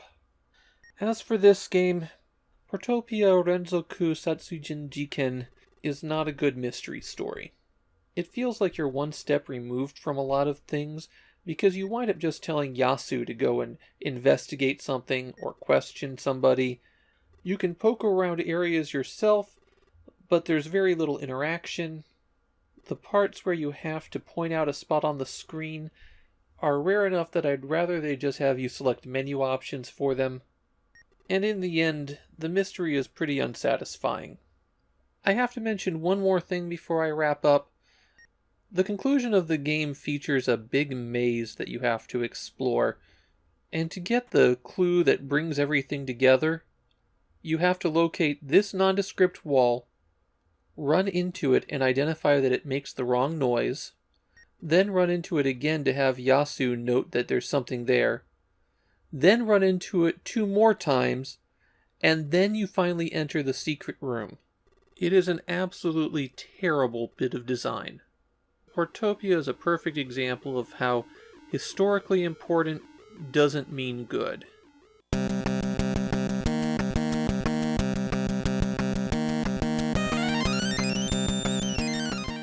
I've reached December of 1985 in my chronology, and you might think that means I'm almost through with 1985. But here's the thing. Of all the Famicom games released before 1986, almost 20% of them were released in December 1985. Famicom releases were stacked in the last couple months of the year for the sake of New Year's sales, so we're always going to see that kind of crunch in December. Leading off the month is Karateka. It came to the Famicom from new publisher SoftPro International. Don't worry if you've never heard of them. They published exactly 2 Famicom games before backing out. Karateka was a massive hit on computers in the early 80s. It's the first game by Jordan Mechner. He rotoscoped his karate instructor into the characters, and that gave Karateka very distinctive animation. It looked and played unlike anything else available at that time. A quick aside here, Famidaily's purpose is cataloging all of the Famicom releases, so even though I could do an extremely deep dive into Karateka, it's really not what I'm here for. If you're interested in the game at all, Mechner has published his diaries that he kept while making the game. They're a great read, and I strongly recommend getting them. There's a link below this video to purchase them on Amazon, and it's not even an affiliate link. I highly recommend it, and his Prince of Persia diary, if you have any interest in early computer game development. The story of the game is that a princess has been kidnapped by the evil warlord Akuma, and you, as a young karate master, have climbed to his cliff-top fortress. You then fight your way through his guards to rescue her. The first challenge in Karateka is figuring out the controls. If you don't know the basics, then you're dead immediately, and that is something that tends to make people bounce off this game. There are 2 stances, a running stance where you can freely move, and a fighting stance where you're prepared to attack. The thing is, if you're hit while you're in the running stance, then it's an instant game over, and you start the game in the running stance. You press down to switch between running and fighting. While you're in the running stance, you press the B button to bow. And if you're far enough away from someone, they will respond in kind. So now you're in the fighting stance, and you have an opponent in front of you. There are 6 moves that you can do. The A button kicks, and the B button punches. And you can press up or down to modify where you're targeting. So there's a high attack, middle attack, and low attack. You can also slowly shuffle forward or back off while you're in the fighting stance. Be careful of backing off too far though, because you can back yourself right off the cliff. At the top of the screen, you can see your health and your opponent's health. Your health is the red square that moves to the left. Your opponent's health is the blue square that moves to the right. If you manage to knock an opponent out, you'll recover a bit of health. The fighting in Karateka could be better. It's very similar to Yar Kung Fu, where there's impact points rather than whole attacks. Where your foot or fist wind up is the most important thing in the attack. Naturally, kicks have a longer range, punches are shorter. In general, I found the high kick to be the most effective move because it has the most reach. But as you get further in the game, it becomes less effective. One of the subtler challenges in Karateka is that as soon as you knock someone down, you need to move forward. After a short period of time, another enemy will spawn at the entrance to the area that you're in. And you'll even get a little cutscene as they run towards you. But what this means is that the longer you take to run forward, the more enemies you have to fight. Since there isn't any regular healing, Karateka it becomes a battle of attrition. And the fewer enemies you fight, the better. So as soon as that person hits the ground, press up to go back into the running stance, and get moving. Speaking of cutscenes, you'll sometimes get cutaways to Akuma sending his troops after you. He doesn't just have human warriors either. Akuma's hawk will come after you, and it tends to be one of the more dangerous enemies. It'll move in fast, and if you don't switch stances quickly, you'll get hit and knocked out. You'll have to knock it away to get rid of it. Maybe it's me, but I can see the Apple II influences on the Famicom game. There's a certain style of sprite and color palette choice and it reflects how there weren't a lot of modifications to the game when it was ported to the Famicom. Karateka is a pretty short game. Once you're decent at fighting, it only takes a few minutes to beat it. But that learning curve is pretty steep. Karateka winds up being Jordan Mechner's only appearance on the Famicom. Although a NES version of Prince of Persia does exist, it was never released in Japan. There were plenty of other console ports of Prince of Persia that Japanese players got, though. Karateka is definitely a classic. It's a game that pushed the medium forward quite a bit, but it is kind of hard to get into looking back after 35 years. I do recommend trying it, though.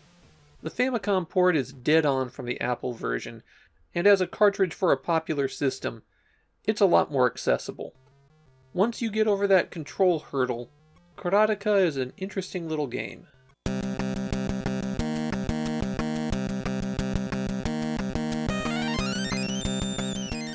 I've never been able to get into Lunar Ball, aka Lunar Pool. It gets brought up from time to time as an overlooked gem, and I tried it, and then I go, nah, not for me. But this time I needed to sit down and really just give it a shot. And you know what? Yeah, there's a good game here. Lunar Ball is the first Famicom game developed by Compile. In the 80s they were more focused on the MSX computer, but we are going to get a few excellent Famicom games from them. Superficially, Lunar Ball is a pool game. You aim your shot, press the A button when the power meter's at the level you want, and try to knock the 6 numbered balls into pockets. You have 3 balls and 3 shots. So if you don't manage to sink a ball on a shot, it takes one of your shot count down. Lose all 3 of those and you lose a ball. Alternatively, if you scratch, then you lose a ball. Now the thing about pool video games is that these early ones didn't represent the world very well. They don't do things like model spin or impact points very well. And for Lunar Ball, they can't model more than 8 balls on the table at once. And if we look at Lunar Ball as a pool simulator, it really does fall down flat. You can't put English on the ball, and the scale on the table is all wrong. The catch is, Lunar Ball stops being a pool simulation after the first stage. Once you're past that first stage, then you're in a wonderland of oddly shaped tables, uniquely placed pockets, and balls racked to give you a hard time. It turns it from a game of pool into a puzzle game. Sure, it might be really easy to sink a ball, but that also means that a wild shot is likely to scratch. Scratching resets the table, so you can't just brute force something either. The important skill here is how much force to use. Unless you've got a tightly grouped cluster of balls that you want to break up, going full force is generally a bad idea. A wild ball is just too likely to scratch. There's no bonus points based on the complexity of the shot either. So take those easy shots, hit them with just enough force to get the ball there, and leave the cue ball in a position where you can make the next shot. I had some difficulty getting a feel for how the balls would bounce. There's no guide points to help you in Lunar Ball. One of the more fun features of the game is that you can adjust how much friction the table has. You can also think of it as a gravity setting if you like. And as you turn it down, the balls will go further. Turning it up drags those balls to a halt. Turn it all the way down, and they go effectively forever. These balls are going to be going for quite a while. I think Lunar Ball opened up to me when I started thinking of it as a puzzle game. But to do that, you have to get past the first stage or two. They hew more closely to the standard pool table layout, and that's the least fun way to play the game. Fortunately, you can skip to any stage you like. The table designs do repeat, but they change the positions that the balls are racked in. So Lunar Ball is a game where, if you look at it how it immediately presents itself, it isn't that great, but it quickly expands into being something a little bit different and special. Oh, check it out. The balls are still going.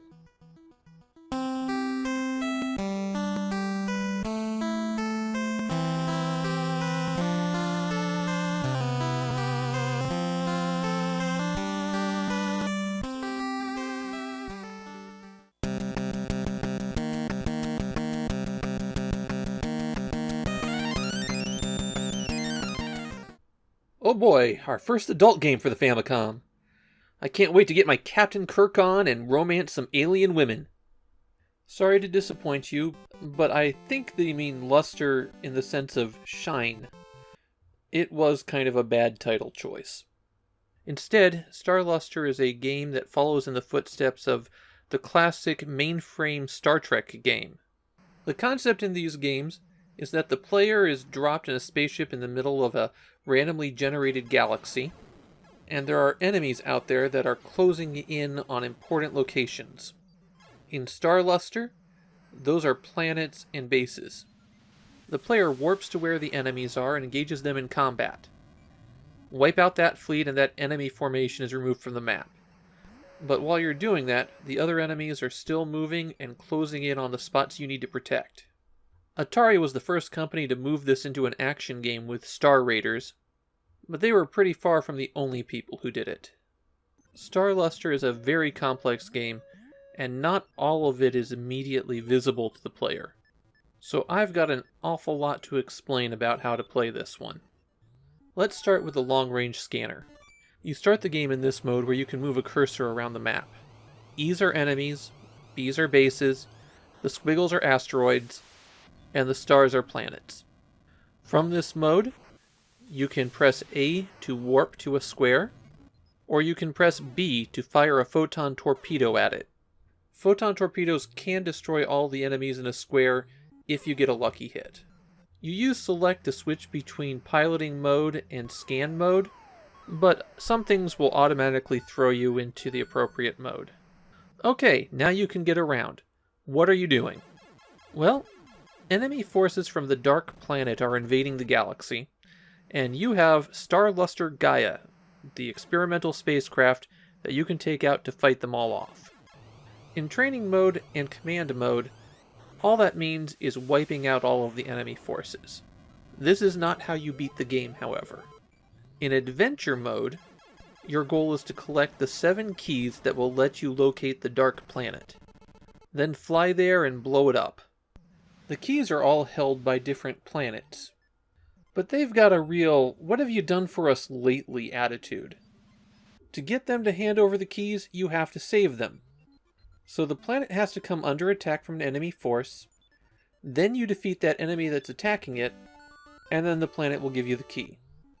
On the long-range sensors, planets and bases that are under attack are in black, and if you've rescued one, it stays in black until you fly there. So now you're ready to fight off some enemies. The controls for dogfighting are easy. A button accelerates, the B button fires the lasers. The radar screen now shows the space around you, orientated as though you were looking down on your ship from above. The triangle is your viewport, but just because a dot is in that triangle doesn't mean you can see it.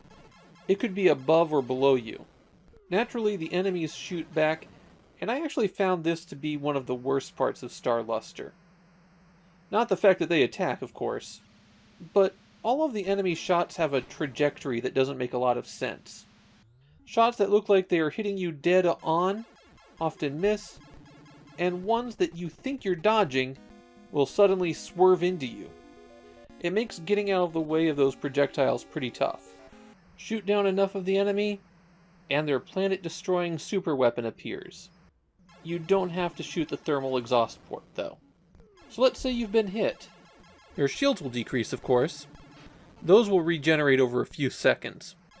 The bigger danger is that one of your subsystems may get hit. There's 3 of those you have to worry about. If your radar gets damaged, then the short-range radar only works sporadically, and the long-range radar may get locked in place. If your computer gets damaged, then you lose the crosshairs, and you may no longer get alerts about events. And if your engines get damaged, you won't be able to boost as well, and your shield regeneration may stop. Everything you do in Star Luster costs energy. Warping to another sector, shooting the gun, recharging your shields, they all cost energy.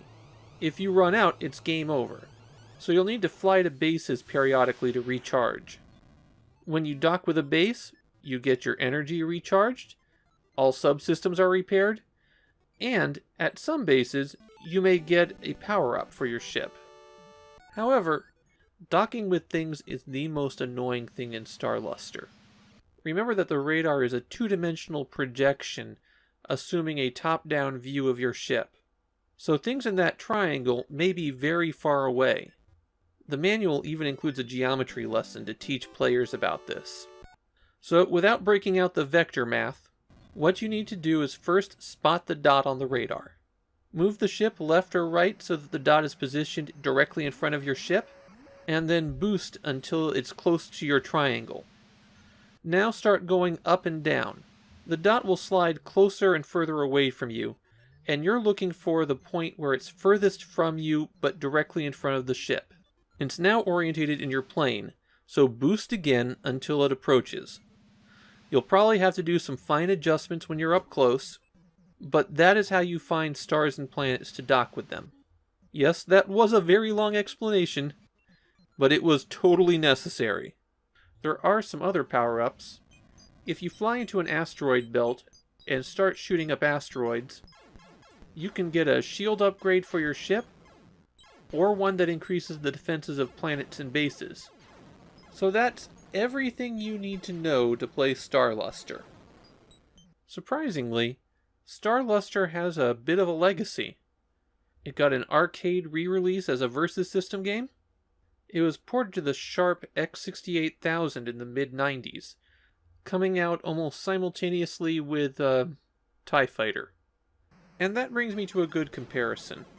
Star Luster is an ambitious, clever, well-made Famicom game. We're going to get a few more games in this genre before we're through, but I think Star Luster does more than most of them with its quest mechanic. Okay, the random map distribution means that it's very likely that you'll encounter unwinnable scenarios. Some Kobayashi Morus, if you like. But in terms of gameplay, it still has all of those early, super rough edges. I can recognize the skill that was put into Star Luster, but that doesn't mean that I want to play it.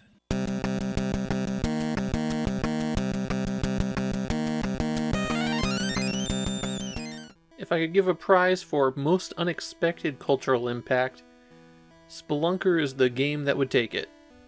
It started out as a pretty solid, though unremarkable computer action game. The kind of thing where the really weird old nerds would know about it, but it would have been almost completely forgotten. And then it got a Famicom release. The game was a big seller, but not really a monster hit of the Famicom era, selling about 400,000 copies. Keep in mind that at this point, even the worst Famicom games were selling a few 100,000 copies. Apparently, Japanese players didn't know what Spelunker meant, but the game seems to have made an impression. Once retro gaming became a thing, Spelunker quickly became infamous for the fragility of the hero. But even though the game got fresh attention from mocking it, people started playing and going, hang on, this is actually good. And Spelunker has gotten a bit of a re-evaluation in recent years. The goal of the game is simple. Get to the end of the caves and collect as much treasure as you can. Your intrepid cave explorer can jump, plant bombs, shoot flares, and fire a jet of air. You have limited air yourself, and firing that jet takes up some of that precious oxygen. The thing that makes Spelunker difficult is that everything is fatal. Well, almost everything. You can stumble on these rocks, but anything else you touch, fatal. And most critically, you can only fall about your body height before you die. Now, even though this was common in a lot of early platformers, like Donkey Kong, 21st century players have tended to react badly to it. But hey, avoiding falling is just part of the game, even though sometimes it's kind of questionable. Which brings me to my first gameplay tip. Don't walk, jump. You'll fall through even the tiniest gap, so until you're really confident that you can just walk off something, jump. The controls are simple enough. A to jump, B to use one of your tools. You enter the cave with nothing but your air gun, and so you'll have to collect supplies while you're in there. These items are flares. Press up and B to shoot one above you. They're useful for taking out the bats that poop on you. You can dodge the poop sometimes and get underneath the bats, but it's not always an easy thing to do, and a flare will just take them out immediately. Naturally, you can get hit by the flare as it comes down. Also, the bats respawn as soon as the flare is gone, so you'll often have to use one flare to get into an area and another flare to get out. Bombs clear out these big rocks. You use them by pressing down and hitting B. Standing too close to the bomb will get you as well, but there isn't a visible explosion radius. The important thing is just get out of there. The purpose of the air gun is to dissipate the ghost that appears sometimes. You're rooted in the spot when you're shooting the air gun, but you can change what direction you're facing. You'll hear a musical sting when the ghost is inbound. The air gun has a limited range, roughly about half the screen distance, but the ghost only has to be hit for an instant before it starts to dissipate. It will slowly fade out once it's been hit, and it can still hurt you if it reaches you before it's faded out completely. If you hear the sting and don't see the ghost approaching, it's approaching from off screen, and the best option is to fire the air gun and just change what direction you're facing. This way you cover both sides. Technically, you don't need to pick up the money in the cave, and in fact, if you're just learning how to play, it can be better to just ignore it. That said, the individual coins are worth much more than the bags of money. Air is replenished by these fountains. They always refill you all the way back up to the top. A useful tip is to try to avoid them for a while if you can. If you have to double back and there's an air fountain on your path, saving it for when you're lower is the better choice. The real thing that you want to collect are these keys. You have to collect all of the keys to escape a cave section. The last item you can collect are these stars, which are miracles. They're kind of random, kind of not. The miracle can contain any of the other items other than the keys, and you won't know what it is until you collect it. The miracles are randomized when you power on the game or hit reset. If you get a game over and then start again, then the miracles will be exactly the same. I have to talk about the worst thing in Spelunker now, and that's how jumping off ladders and ropes sometimes feels awkward. Some people call it a dropped input, but it's not really. First, you have to press the direction and jump at the same time. If your timing is off, then you've got a problem. Second, if you are too low or too high on the rope or vine, then the game doesn't have enough room to go into the jumping animation and you just fall off of it.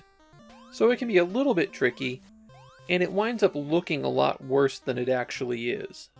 As the poster child for how difficult old games could be, Spelunker has a lot of follow-ups. The most direct one for this project is Spelunker 2. That was all the new Spelunker for a couple of decades. And then the revival happened and things really exploded. How about 2 novelizations of the game? A stage adaptation. A cartoon where the Spelunker is teaching high school for some reason. And a whole series of modern sequels involving online multiplayer. I think the reason that Spelunker stuck is that in the end, it really is a solid game. As of December 1985, it's the second best platformer on the Famicom. It may be hard as hell, but it also generally plays fair. Death isn't much of a setback in Spelunker. You respawn a short distance away and dust yourself off to try again. You learn your lesson and do a bit better next time. It's a challenging game, but not unreasonably so.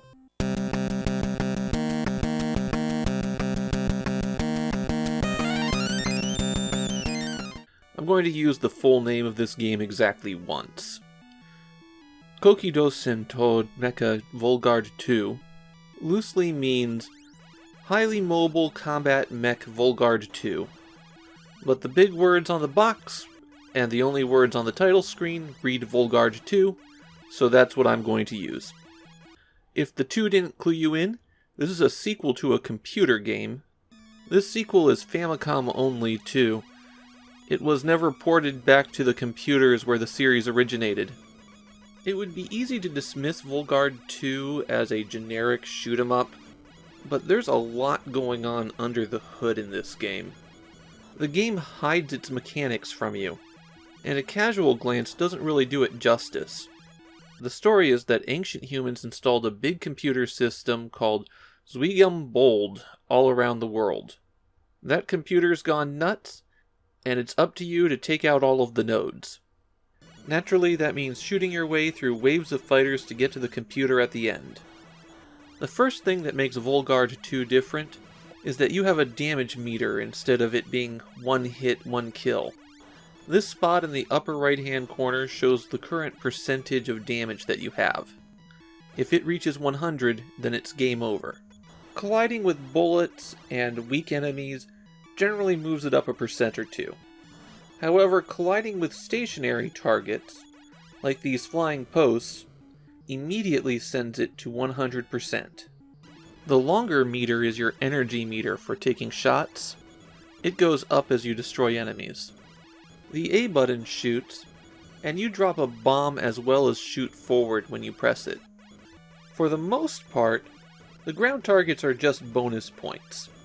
But what you want to keep an eye out for are these buildings with red dots. They're radar installations, and if you destroy enough of them, you summon a refueling ship. However, the moment it's summoned, all of the enemies on screen rush forward. That includes the indestructible ones that can destroy you with one touch. So here comes the big refueler. It moves to the center of the stage, and then a blinking arrow appears. The easy way to do this is to just stay on top of it. The ship repairs half of your damage, refills your energy, and then depending on what your damage level is, you might get a special weapon. Generally speaking, the higher the damage, the better the weapon you get. So it can pay to intentionally take damage and ride the high end of that meter until you can summon the repair ship. The repair ship isn't the only way to recover or pick up weapons. These pods will sometimes appear, and collecting those will give you something. There are also flying radar installations that you can blow up that will count towards the total for summoning the repair ship? They're these orange ones. After you've been flying for a while, you'll come across this formation of ships. They're here to give you something. A pod that will chase behind your ship and fire a second shot. And while you have that pod, if you press the B button, your ship turns into a robot. The robot walks along the ground and can fire arcing shots with A, punch with B, or you press up to jump. If you press B while in the air, you turn back into the ship. The robot's not that useful as a mode, but it is absolutely required for some sub-bosses. You have to fist fight these robots. Robot mode can also be useful for dodging some enemy formations. The pod can get blown up, so you'll want to be a little bit careful with it. Besides the regular waves of enemies, you'll sometimes encounter these big guys. They're actually not too tough to beat. If you survive to the end of an area, then it's time to fight the Zuigam Bold node. The computer fills the air with bullets, but the pattern isn't super difficult. You have to clear away all of the shielding before you can do any more damage. Then you have to destroy the 3 cores. As you blow them up, they do reduce the number of bullets being fired at you. Once all 3 cores are destroyed, the bullets stop and you're able to shoot out the top surface. It will go black and then you advance to the next area. Volguard II has 25 areas in total before the game starts to loop back on itself. I have to mention my absolute least favorite thing in Volguard II, and that's the music. It's the same 10 notes played over and over and over again. The music does change for a short time when you get a special weapon, but it's just as short and repetitive. There are some people who claim that Volguard II is the first game where there were lyrics for the music. We know that's not true because we've already seen it in Astro Robo Sasa. And the lyrics that are in the strategy guide come across more as words applied to repetitive droning than an actual song. Volguard II also has some secrets in it, like this penguin that can appear and you can shoot down. Occasionally a Famicom controller will appear, blinking a direction, and if you press that direction, all the enemies on the screen are destroyed. You'll probably do that by accident. This is another game where DB Soft was giving away prizes for players who did really well. In this case, you could send away your high scores to get medals. Talking this through, I think I like Volguard II better than I did when I started. It's not a great game, but it's kind of creative and there's a lot going on. I do find it a bit exhausting to play.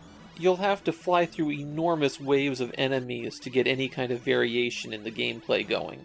The robot mode comes across more as an afterthought than anything. And oh, that music is so awful. But I would have liked to have seen a Volguard 3. This one is a near miss with a lot of good ideas in it. Maybe a sequel a few years later would have gotten all the kinks out.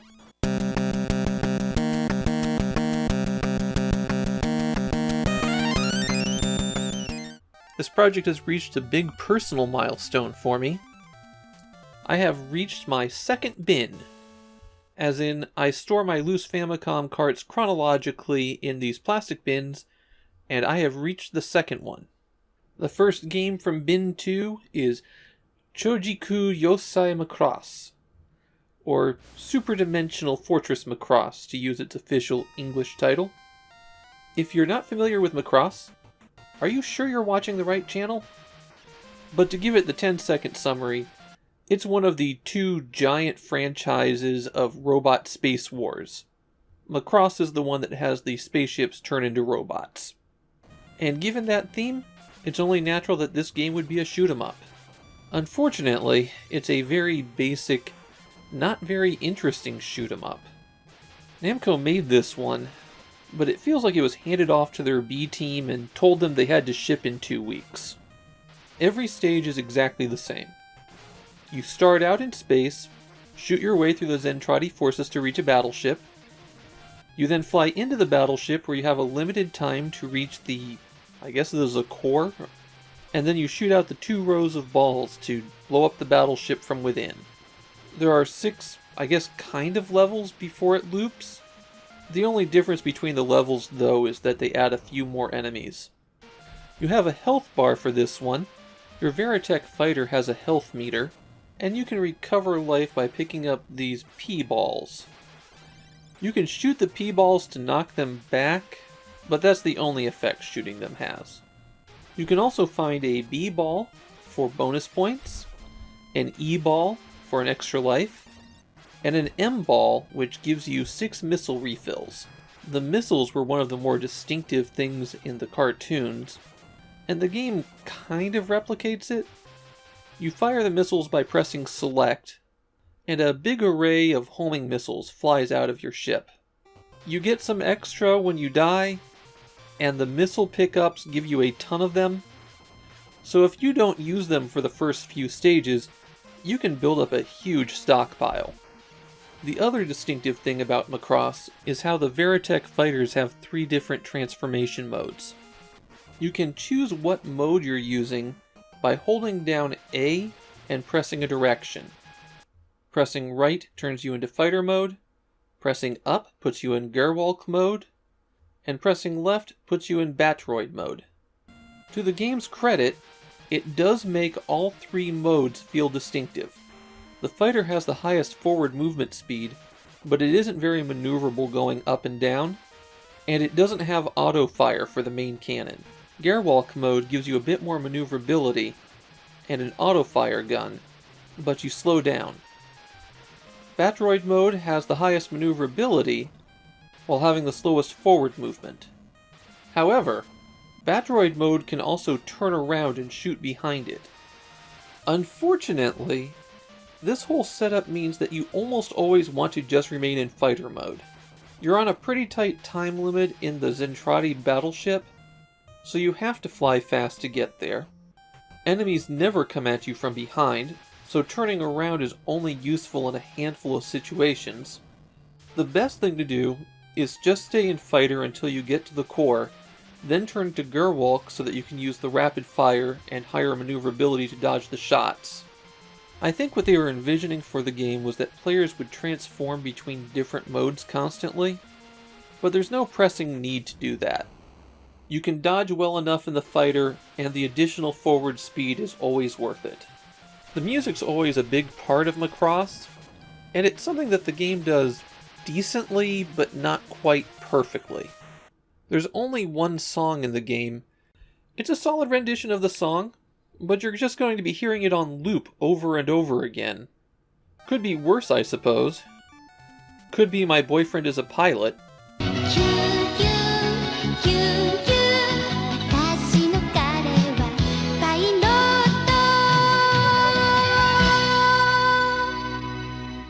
This was the only Macross game made for the Famicom.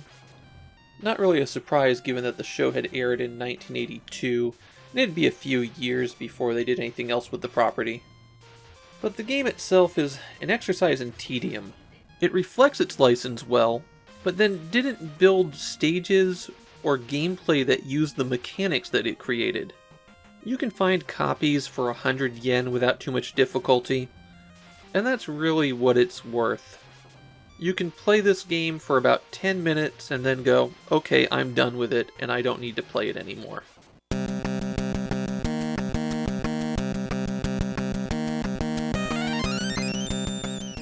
A new challenger appears. This is the very first Famicom game from Capcom. Capcom is one of the Famicom publishers I go out of my way to collect.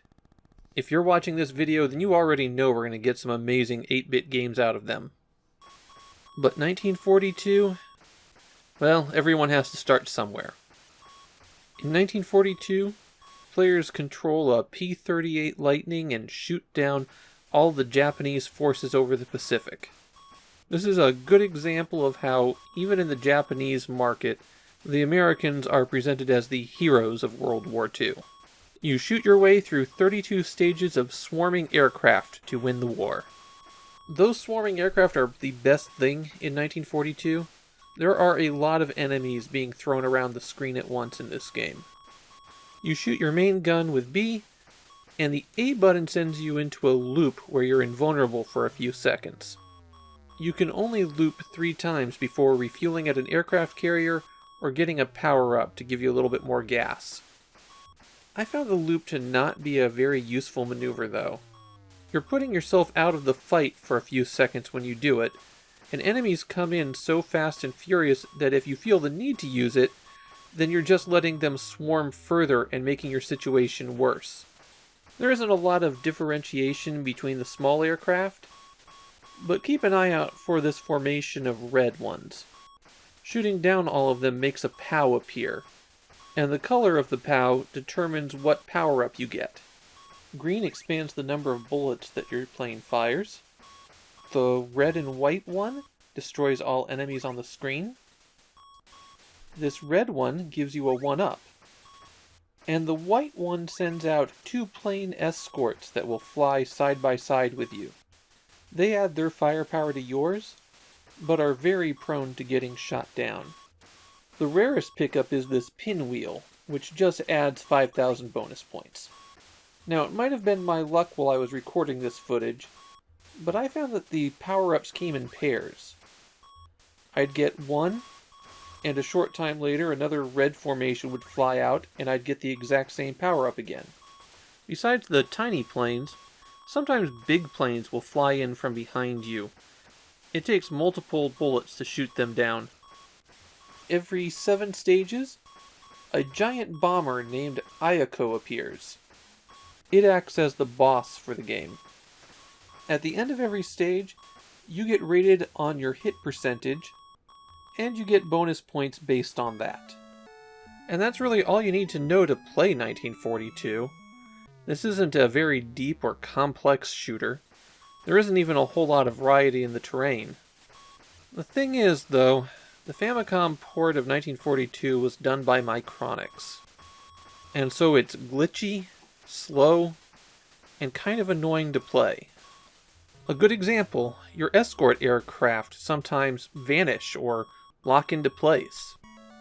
But that's just cosmetic. Like how the guns work.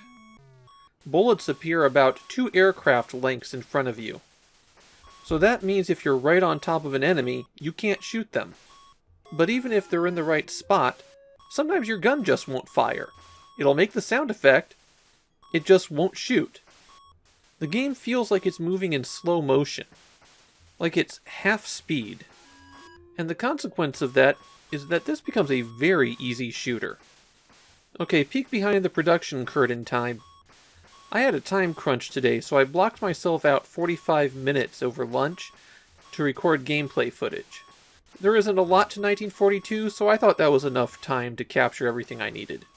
Plug it in, hit start, and at around the 20-minute mark I was wondering if the game would ever end so that I could get a picture of the game over screen. At the 30-minute mark, I was getting worried that I wouldn't get a game over at all before I had to stop playing. That first game lasted 42 minutes, and I'm hardly a 1942 expert. I just wound up with a mountain of extra lives by playing, and 40 minutes of a not very deep shooter is an awful lot of that game. I can't close this out without mentioning the music in 1942. At least I think it's supposed to be music. It's more of a droning set of beeps. The best thing I can say about 1942 is that we got a better game from Capcom out of it a few years later.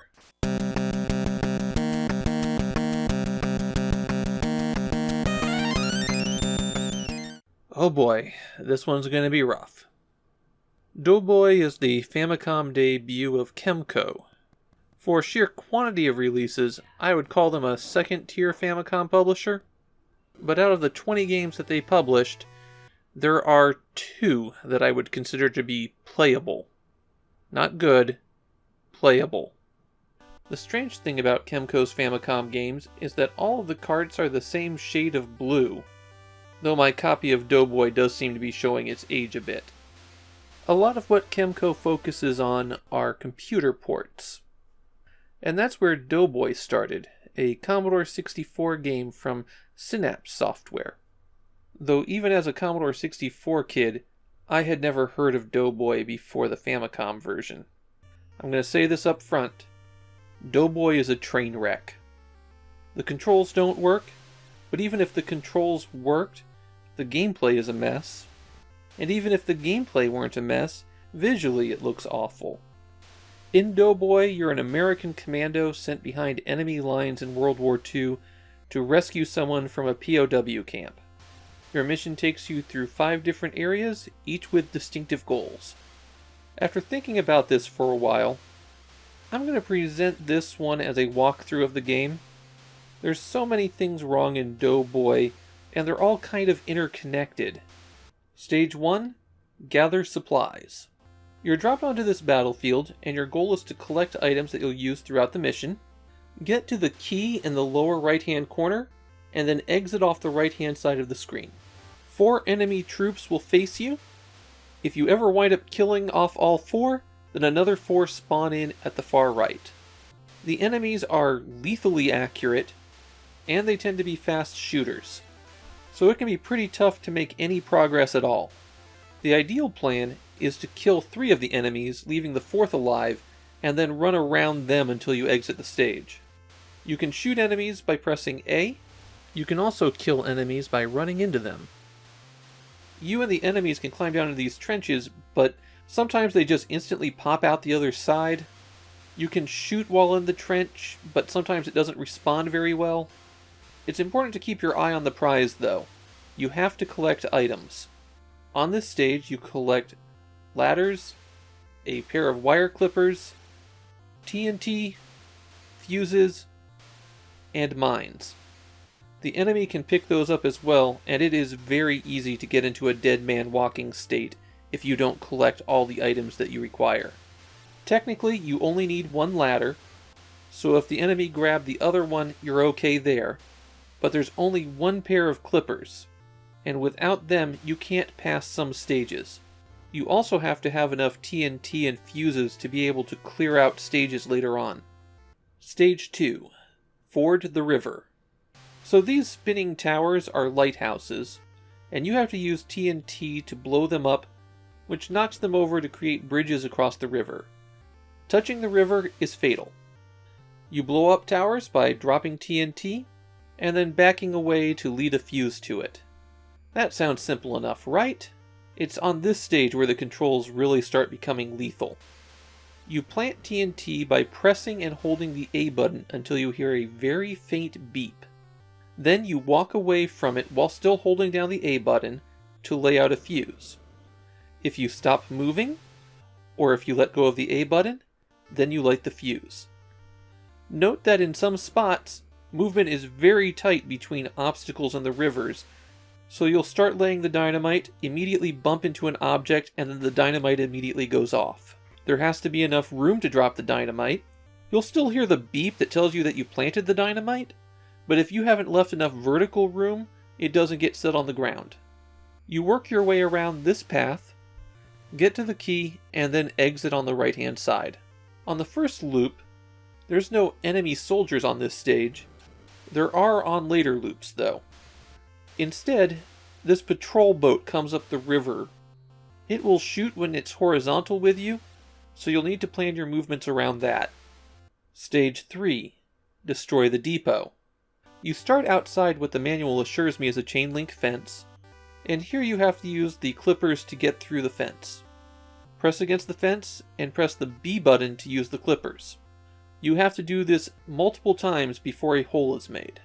A tank patrols just inside the fence, and there's plenty of soldiers as well.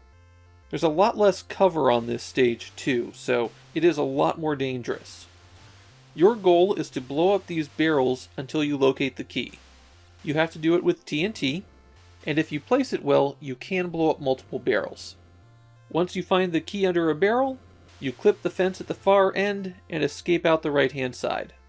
Stage 4. Scale the wall. There's more soldiers here, and the walls don't actually block bullets. You have to press the B button to put the ladder down in order to scale the wall.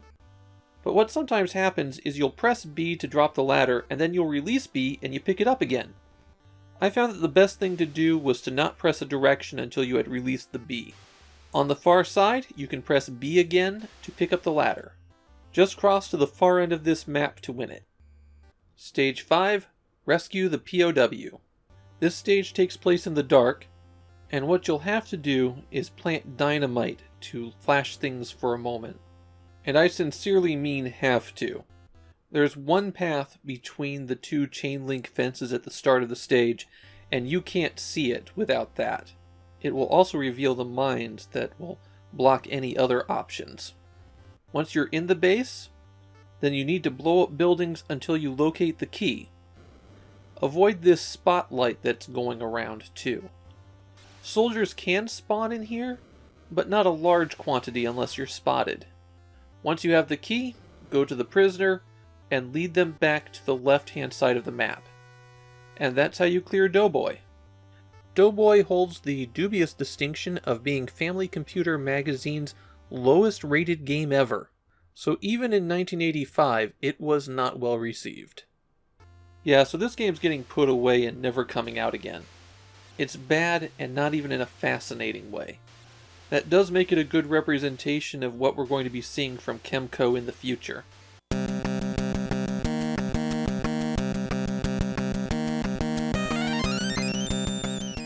December 14th brought 2 games to the Famicom that claimed to be the first RPG on the system.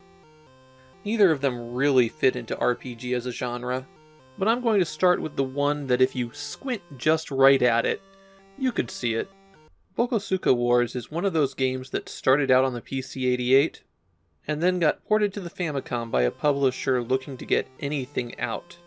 The Famicom game got a bit of a reputation as being an awful title, but it's gotten a reevaluation since then. There's a pretty subtle game system underlying it. There are a ton of rough edges to the game, though. The story is that the Kingdom of Slem is being attacked by the Bossam Empire. The King of Slem headed out to attack their fortress, but his army was captured, and many of his troops were turned to stone or trees. So now the king is by himself, 600 meters away from King Ogalus of the Bossam Empire. You have to march your way left, saving your troops, fighting your way through the Bossam army, and then finally defeat King Ogalus in single combat. So you're by yourself when you start, and you begin moving around with this chunky scrolling that sometimes fails to move you. The first thing you want to do is ram into any of the objects that are littered along the path. Rocks, trees, walls, any of them could be one of your transformed men. There's a counter in the upper left that indicates how many of your men are still alive. Okay, so you found someone. You move in a clustered group. Pressing A or B will change who you're giving orders to, so you can move around one type of troop at a time, or everyone at once. Troops don't always move when you order them to, so that can break apart your formations. You initiate combat by running a unit into an enemy. This bee will appear and you can hear their struggle for a few moments. You can move while they're fighting as well. Before I go on, you have to understand how combat works. Everyone has a combat score. The King's starts at 220, and when you bump into an enemy, those combat scores are combined, and a random number determines the outcome. Let's use a quick example. Here is our starting king with his power of 220. He runs into an enemy knight with the power 50. So we add those together to get 270, and then a random number up to 270 is chosen. If the result is up to the king's strength, then he wins, the enemy is defeated, and he gets plus 10 strength. If the enemy wins, then your unit is defeated, and if it's the king, then it's an automatic game over.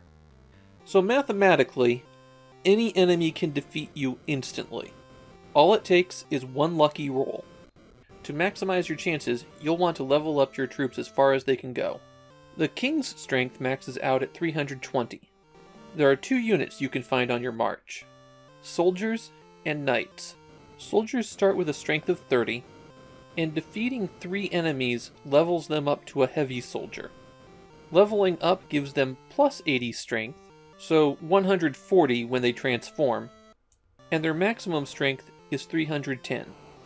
Soldiers are more common, and you'll find large groups of them imprisoned. The secret advantage of the soldier is that he's the unit that can defeat King Ogules's personal guard, so you have to keep a soldier with you until the very end. The knights start out with a combat strength of 150, and just like with the soldier, defeating 3 enemies levels them up to a heavy knight. The heavy knight has 260 power when it transforms, and their maximum strength is also 310. There are fewer knights, but they're going to be the ones that you're relying on as the workhorses of your army. They can also smash through the iron bars that hold soldiers prisoner. Something important to note is that the strength of your units appears at the bottom right. The king's strength is always displayed, and the previous combat is displayed.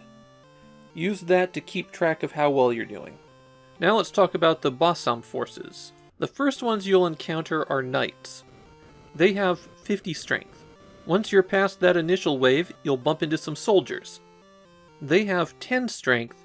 You'll reach a few points where there are large masses of soldiers. That is your opportunity to power up your own soldiers as much as possible. These squid-like guys are jailers. They have 30 strength, and you'll have to fight your way past them to free your men. This fellow in between the blocks is the sorcerer. Moving the king past him has him turn all those blocks into phantom warriors. Phantom warriors have 50 strength and come back to life when they're defeated. So if you bump one of your troops into them, the enemy could keep respawning on top of them until your troop dies. Kill the sorcerer to kill all the phantom troops. As you approach the enemy fortress, you'll start encountering heavy knights. These guys chase the king down and have 100 attack power. The castle guards have the highest attack power of any enemy, at 250. However, if they're fighting one of your soldiers, their attack power is 10. So you might be able to break through the guards without a soldier, but it's pretty iffy. King Ogules has 100 power, and he can only be defeated by your king. If you get to the very end, it still comes down to a 1 in 4 chance that you'll just lose at that moment. One more gameplay element that you should be aware of. Every 100 meters you'll run into this barrier. The king is the only one who can break through it. The best way to play Bokosuka Wars mechanically is to first try to level up your king to max. If you get a game over in the first couple minutes, that's the easiest time to reset. The second strategy is to use the masses of enemy soldiers to level up your own soldiers. Run those guys through a crowd of them, and accept that you're going to get some huge losses. Ideally, you want to build up at least 2 soldiers and 2 knights to the 310 mark. And then you can use everyone else as cannon fodder to kind of clear your way. If you get lucky and they power up, good for you. So you can see that Bokosuka Wars is at its heart a press your luck game. Any given encounter can ruin your game, so you have to play to maximize your odds. But even once you do that, you're going to have a hard time just statistically. Even powered up all the way, you'll still have to go through many fights where the odds are 1 in 4 that you're going to lose. The music in Bokosuka Wars is pretty repetitive, but just like in ASCII's previous game, there are lyrics that tell you how to play. One more problem with Bokosuka Wars is just how slow it is. Everything goes slow, and the way that it sometimes drops inputs makes it feel even slower. I'm pretty sure the dropped inputs are a way to break up formations rather than an actual bug, but it doesn't feel good. A game of Bokosuka Wars takes about 45 minutes to play once you get going, and that's a pretty heavy time investment when one bad roll can send you back to the beginning. It's an interesting game. I think it's worth trying, just because its structure is so different from anything else. But once you successfully complete it, I don't think there's much of a reason to go back to the game.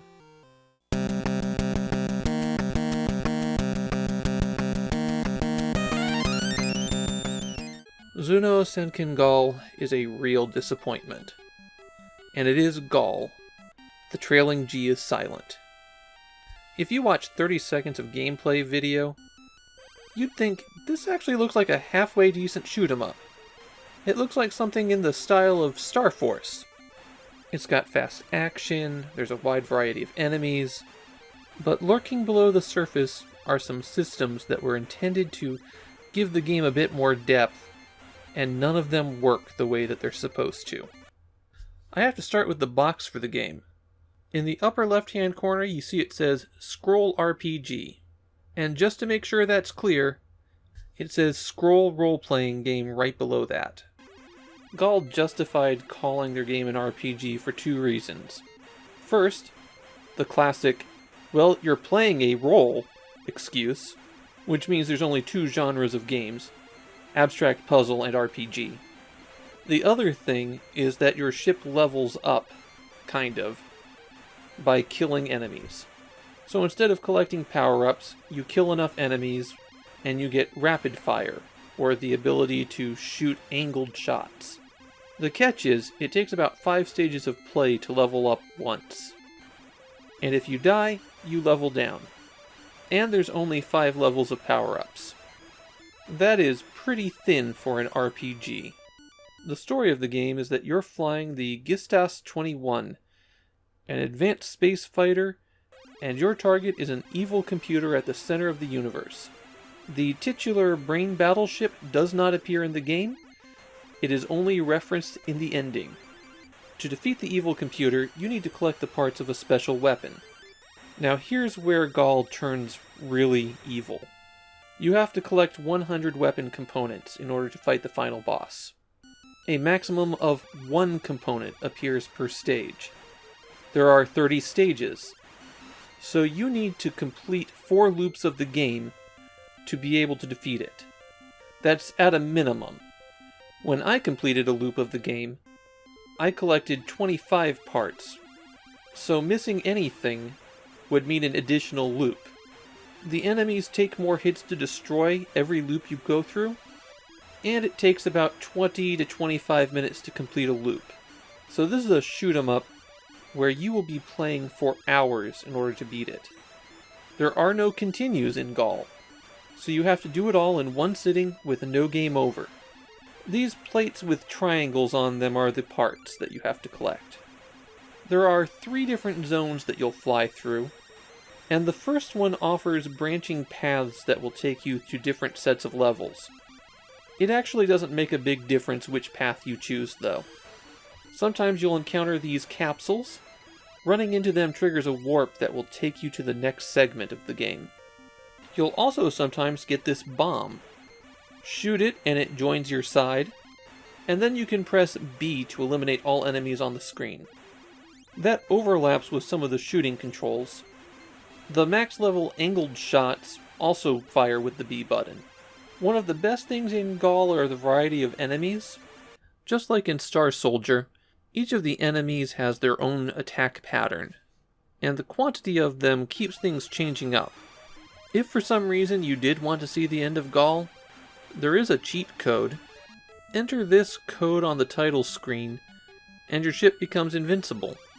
You can still run into walls, but it doesn't cost you any lives.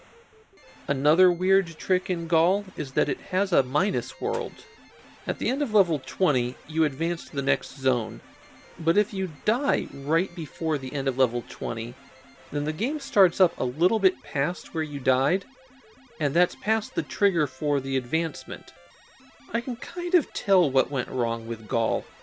I'm picturing someone having a brilliant idea for merging the level-up mechanics of RPGs with a shoot-'em-up, and maybe a bit of Taro Druaga mixed in for good measure.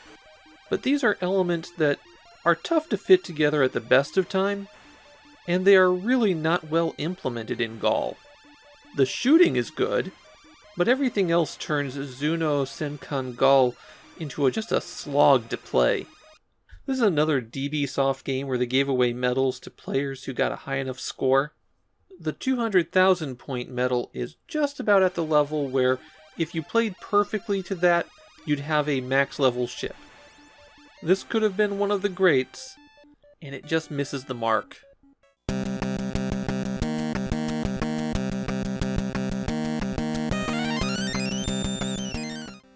Obake no q-taro Wan Panic brings us something new for Famidaily. This is the first game where we're going to see major changes between the Japanese and US version of a game. I'm not going to dwell on those too long since this is a video catalog of Famicom games, but it's helpful to know that when Bandai brought this game to the US, they replaced the main character and called it Chubby Cherub.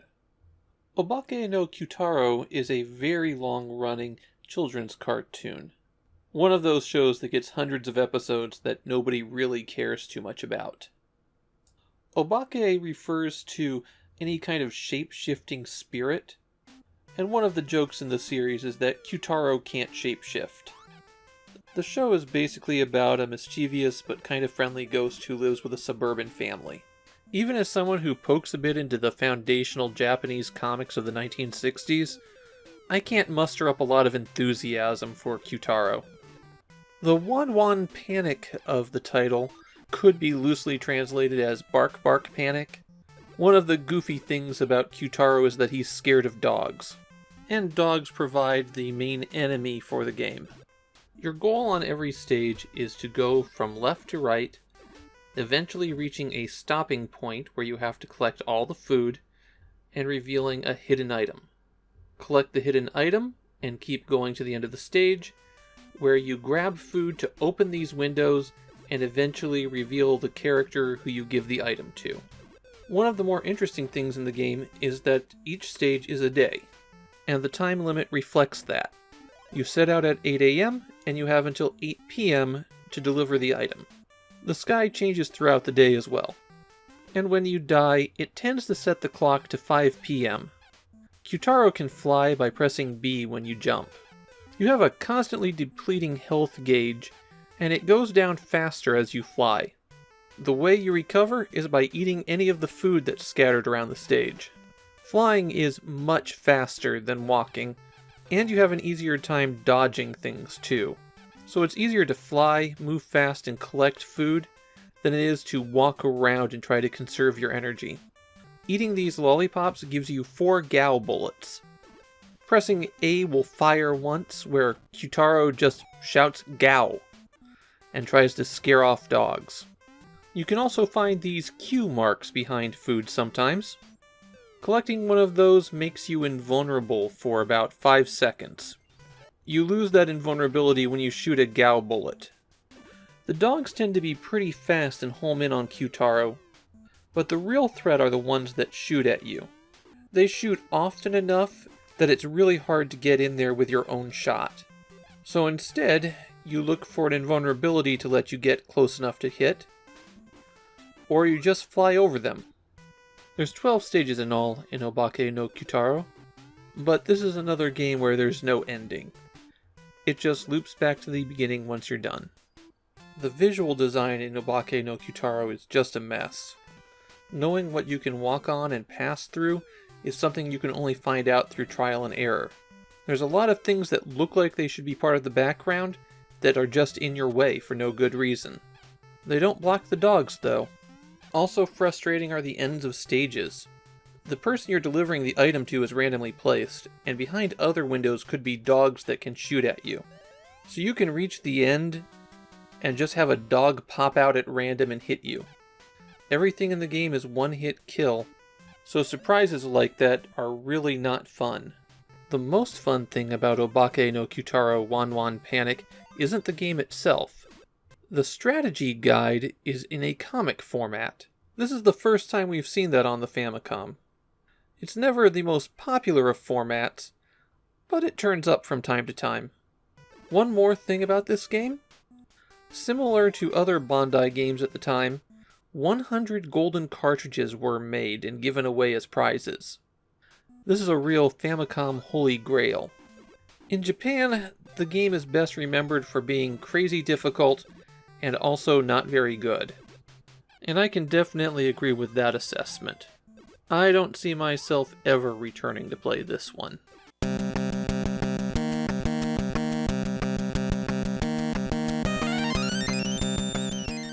I have been trying to parse the katakana they have for Thexter. Katakana often only loosely matches the the word that it's trying to mimic, but Tegza just doesn't make any sense. Thexter was something that I was actually a bit familiar with before I encountered on the Famicom. The first PC game I ever played was Sierra's localization of it. As you might guess from that, Thexter did start out as a computer game. Before we pry too deeply here, I need to point out that this is Square's first Famicom game. Most of their 8-bit console efforts are focused on the Famicom disk system, where they will port a bunch of computer games. The other thing to take a quick note of is that the cartridge has Nintendo's US trademark on it. It's actually been on packaging a few times at this point, but you don't often see the oval with Nintendo in it on Japanese releases. For the moment, it's far more common to see the Japanese trademark, which is this rectangle that just says Nintendo in it. As for the game Thexter itself, are you ready for another one about a space fighter that turns into a robot? At least this one's more of a run and gun rather than a shoot 'em up. But you can really tell what was in the cultural zeitgeist in Japan in the early 80s. The story is that the weapon development ship Rapina was captured in a tractor beam by an asteroid that happened to have a giant alien complex in it.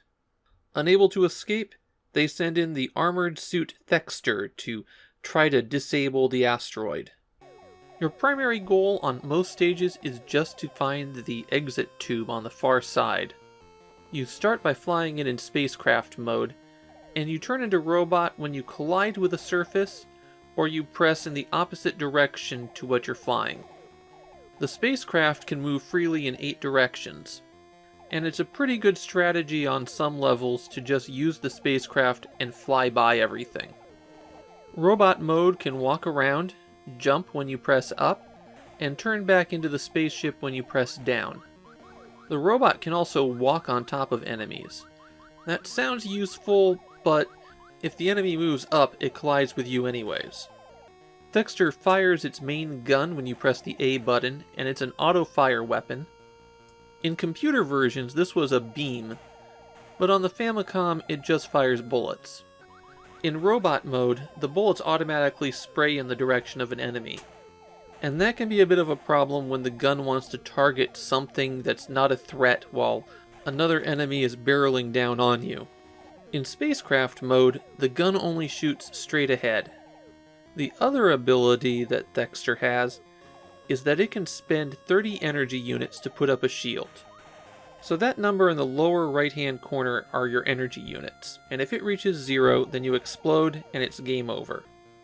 Colliding with an enemy when you don't have a shield up drains your energy at a high speed. However, the barrier also slowly drains away on its own. So it can be worthwhile to not have your barrier up when you feel like you can advance safely. Then fire the barrier up when you're under a threat. Killing certain enemies recovers energy, but there's no visual cue to tell you which enemies those are. The levels in Thexter are a real maze, and you can go down long alleys that will take you a minute or two to reach the end, only to discover that there's no outlet. That becomes a real problem because after 1 minute, homing missiles start spawning in the maze. These missiles are just normal enemies, but the quantity and how they track directly into you makes them exceptionally deadly. So you're going to want to run straight to the end. There are only 5 map layouts, though. You blow up a reactor at the end of the 5th stage, and then the maps just repeat with new enemy patterns. There is an ending to Thexter. You have to clear 99 stages to see it, and naturally there are no continues. However, there are a pair of codes that can help you. First, there's an infinite energy code. And the code is pretty tricky to enter because it does require resetting the game over and over again. Once you have infinite energy, you can't die, so it's just a matter of running to the end eventually. But if you don't want to take a couple hours to do that, you can always use this code to skip straight to the ending. And so, I present to you the dramatic ending of Thexter. Well, that was pretty underwhelming, wasn't it? If you want to try to do that the hard way, I have a couple of gameplay tips for you. First, enemy starting positions are always the same, so you can slowly walk in to trigger one or two at a time, wipe them out, and then advance. The other trick is that enemies can't pass through each other, so you can take advantage of a crowd to make them jam up and be unable to move. So obviously, Thexter isn't a very good game. The big thing that you can't really tell from screenshots is just how annoying it is to control. Trying to transform into jet mode and fly through all these narrow passages is really rough, especially since anytime that there's enough room to turn back into a robot, you'll tend to pop right back into that form. I can't even say that I would recommend any of the computer versions of Thexter. This one just isn't very fun.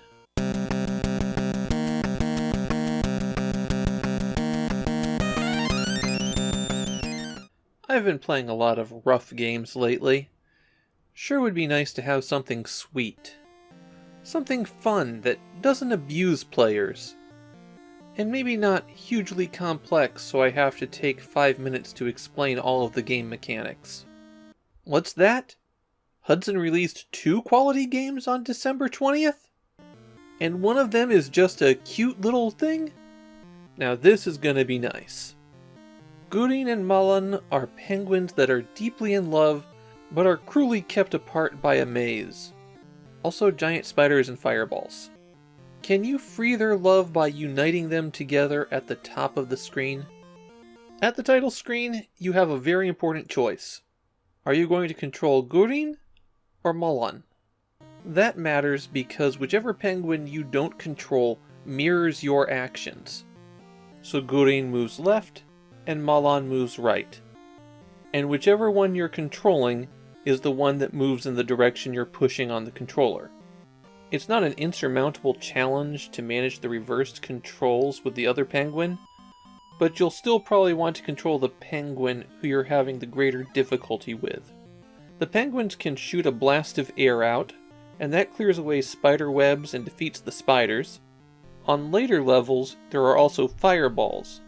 These can't be destroyed with the air jet. Also, this bird appears. The bird doesn't kill you, but if it touches you, it switches Gurin and Malon's positions. Sometimes, after you clear away a spider web or kill a spider, an item will appear in the maze. Most of these are worth extra points, but keep an eye out for this whale that was taken from Challenger. Picking it up makes the penguins invulnerable and move faster. On the stages with fireballs, it is absolutely vital to collect this. You will often wind up in situations where you can't get past the fire to complete a stage unless you get the whale. My common strategy is to get the whale and then run one penguin through clearing out all of the enemies. The final challenge in every stage is getting Gurin and Malon to meet at the heart in the middle. If they don't come together just right, then the heart stays caged. A lot of stages are completely open at the top, so an easy solution is to just run them to the opposite corners and then run them together again. But some stages are asymmetrical with that top row, and there you'll have a real challenge getting them to align. A good strategy there can be to use the geometry to hang up one of the penguins and steer the other one into a position where you can get an alignment arranged. Every few stages there's this bonus stage where your goal is to just collect all the hearts.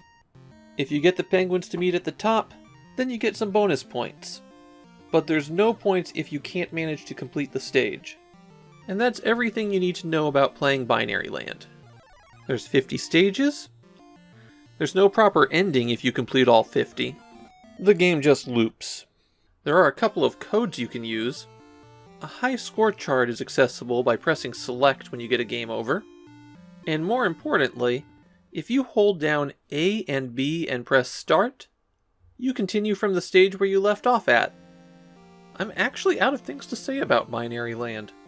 It's simple, but it's kind of chill and fun. A kind of relaxing little puzzle game. I kind of wish that Hudson had made a sequel to this one. But this game remains Gurin and Malon's sole outing. Whoops, I'm popping back in here for just a moment because I came across some special information about Binary Land the day after I edited that video. You see, there's a special edition of the game out there. This Golden Binary Land cart. They were made to celebrate the wedding of a Hudson employee, so less than 100 total were made. It has different background music consisting of love songs, and the penguins' names are changed to Kiku and Megu, who you might remember, those were the names in the message of love hidden in the secret code in Challenger. As a game created and distributed for private use within Hudson, this is one of the rarest of the rare Famicom titles. And belated congratulations to Kiku and Megu on their marriage. I hope you're still together and happy after 35 years.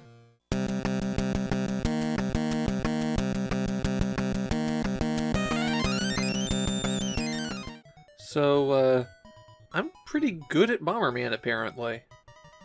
All of the footage in this video was taken from a single game. A game that lasted a full hour before I stopped.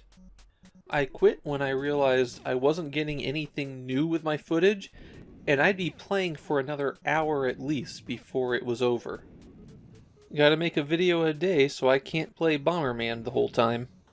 The thing is, I've played a lot of Bomberman. Just not this original game. So it really isn't that much of a surprise that when I sit down to play a simple, basic version of those, that I crush it. The takeaway lesson for me was, play the Bomberman games from after the series took shape. Check out the cover of that box. There's two strange things in it. First, Bomberman is 2 words instead of 1, which he will be in all the titles going forward. Second, they advertise it as a 32K cart. That's actually not very large by Famicom standards even at this point. But it's interesting to see the size of a game used as a selling point. In Bomberman, you take the shape of one of the little robots that chases Loadrunner around, and your goal is to kill all the monsters in a maze and escape out the exit. The levels are filled with bricks that you can clear by bombing them, and bombs are how you clear out enemies as well. You start out only being able to plant 1 bomb that can blow up things right next to it, and you get stronger by locating power-ups hidden below the bricks that you bomb. In this Bomberman game, there's typically only 1 or 2 power-ups per stage. A bomb icon lets you drop an extra bomb. A fire icon increases the explosion radius by 1. These power-ups are permanent. They stay with you forever, even after you die. Then there are the really strong power-ups. You can increase your walking speed, walk through bombs, walk through walls, and deadliest of all, you can obtain a remote detonator. Those are power-ups that go away when you die, and will have to be recollected if that happens. The enemies in Bomberman are not a particularly interesting lot. You've got guys that wander back and forth, these guys who are smart enough to avoid bombs, some guys who can pass through walls, and this guy who will actively chase the player if you get too close. The thing to remember is that you're trying to wipe out all of the enemies on a stage, and that makes the remote detonator the most powerful item in the game. Without the remote detonator, you press A and wait for the bomb to go off. You can trap enemies or try to time it so the bomb goes off when they're there, but with the remote detonator, you can explode the bomb by pressing B. That means you can set it, duck around a corner, and blow it up before the enemy gets away. Plant bombs and wait for the enemy to close in without worrying that they'll go off prematurely. And generally build better traps. And since one of the biggest threats to you in Bomberman are your own bombs, the remote detonators mitigates that entirely. You can steamroll through the entire game with those. If you do somehow manage to game over in Bomberman, you get a password that will let you continue where you left off. You'll retain your explosion radius and bomb drop power-ups, but nothing else. There are a couple quirks in the Famicom version. Holding down A keeps laying bombs as long as there's a spot available, and so if you press A while you're moving, there's a good chance that you'll double place bombs. That can leave you trapped in a bad situation. Every few stages, you enter a bonus stage. Here you're invulnerable and your goal is to kill as many of the enemies as you can. They'll spawn forever, so you might as well just go nuts. And if you keep planting bombs in explosions as they go off, then it slows the timer on the stage to a crawl. An easy way to do this is to just hold down the A button as you walk around. You can rack up a ton of points this way. Another quirk in the game is that there are some hidden point items. The rule for getting those are so esoteric that it makes Tower of Druaga look normal. I didn't get any of them while I was playing because who needs it? If you blow up one of the power-ups, you release a whole bunch of monsters. And more importantly, the same thing occurs if you blow up the exit door. You get extra points for blowing up monsters in the same explosion, so you can abuse the fact that those monsters will appear in a big cluster to really run up your score. Much easier than doing something like blowing up all the walls and the door without killing any enemies. Bomberman doesn't really become the game that everyone knows and loves until Bomber Boy, the sequel on the Game Boy in 1990. This winds up feeling a lot like a prototype for Bomberman, the version where they're trying things out before they get it right. Of course, this isn't the end of Bomberman on the Famicom. We're going to get 2 sequels before Hudson is done with the system, and Bomberman 2 is the one that actually feels like Bomberman. So feel free to skip this one and play that instead.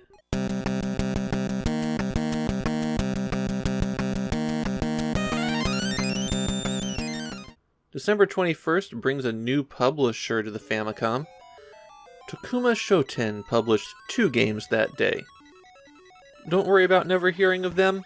They only published 10 games, but they did stick around the entire lifespan of the Famicom.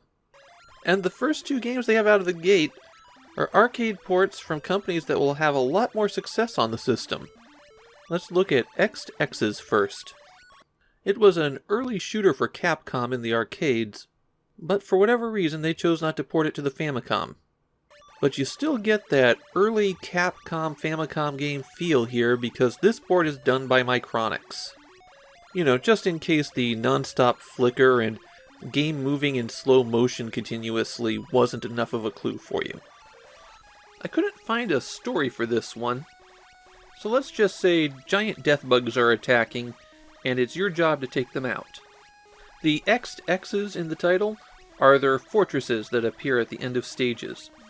The most significant gameplay feature of Exed Exes is that the shots don't have unlimited range. When you're going backward, that range is extended a bit, and when you go forward, it's shrunken a bit. You press A to fire your gun, and B fires off a special weapon that destroys all the bullets on the screen. You only have 3 of those shots, though. You get more by picking up these stars that occasionally fly past. The POWs upgrade your ship, and there's 3 stages to it. First you get stronger shots, then you get a triple shot. Watch out for the backward POW, though. You'll get 10,000 points for picking it up, but it knocks your ship's strength all the way back to the beginning. Sometimes you'll enter the extremely flickery, high score area. In here, picking up the POWs turn all the enemies into fruit, which you can collect for extra points. The skulls don't just appear in the high score area, they can appear in these formations and you'll get more points for each consecutive one that you defeat. Similarly, these giant bugs that come in can get into the high score area, and POWing them turns them into giant fruit. That's it for the gameplay in Exed Exes. There isn't a whole lot to this shoot 'em up. One of the challenges in the game is how the enemies spawn. The flies tend to spawn all around you, and then slowly move in while firing. So if you're near an edge of a screen, you can find yourself with no place to go to dodge. The Capcom pinwheels aren't pickups in this game, they're enemies as well, and those also just zoom straight at you. The fortresses are especially dangerous because they fill the sky with bullets. You need to start shooting them down as they're spawning, otherwise you won't have any maneuvering room. Once you take out a few targets on it though, it becomes much easier to deal with. When you get a game over, you get the option to continue right from where you left off. That's a first for the Famicom. But the start button isn't what triggers the continue. You have to press A and B at the same time to do it. I cannot understate how bad the flickering and slow movement of this game is. It makes it hard to look at, and it's like playing while drunk. This is not a game I would see anyone wanting to go back to. There is something special about Exed Exes, though. If you got a high enough score, then you could send in proof of it to be entered into a drawing for a special sticker that you'd place on your cart. It was 500,000 for the silver sticker, 1 million for gold, 5 million for platinum, and 9 million for 24-karat gold. The stickers weren't given away to everyone, and carts with stickers on them are incredibly rare.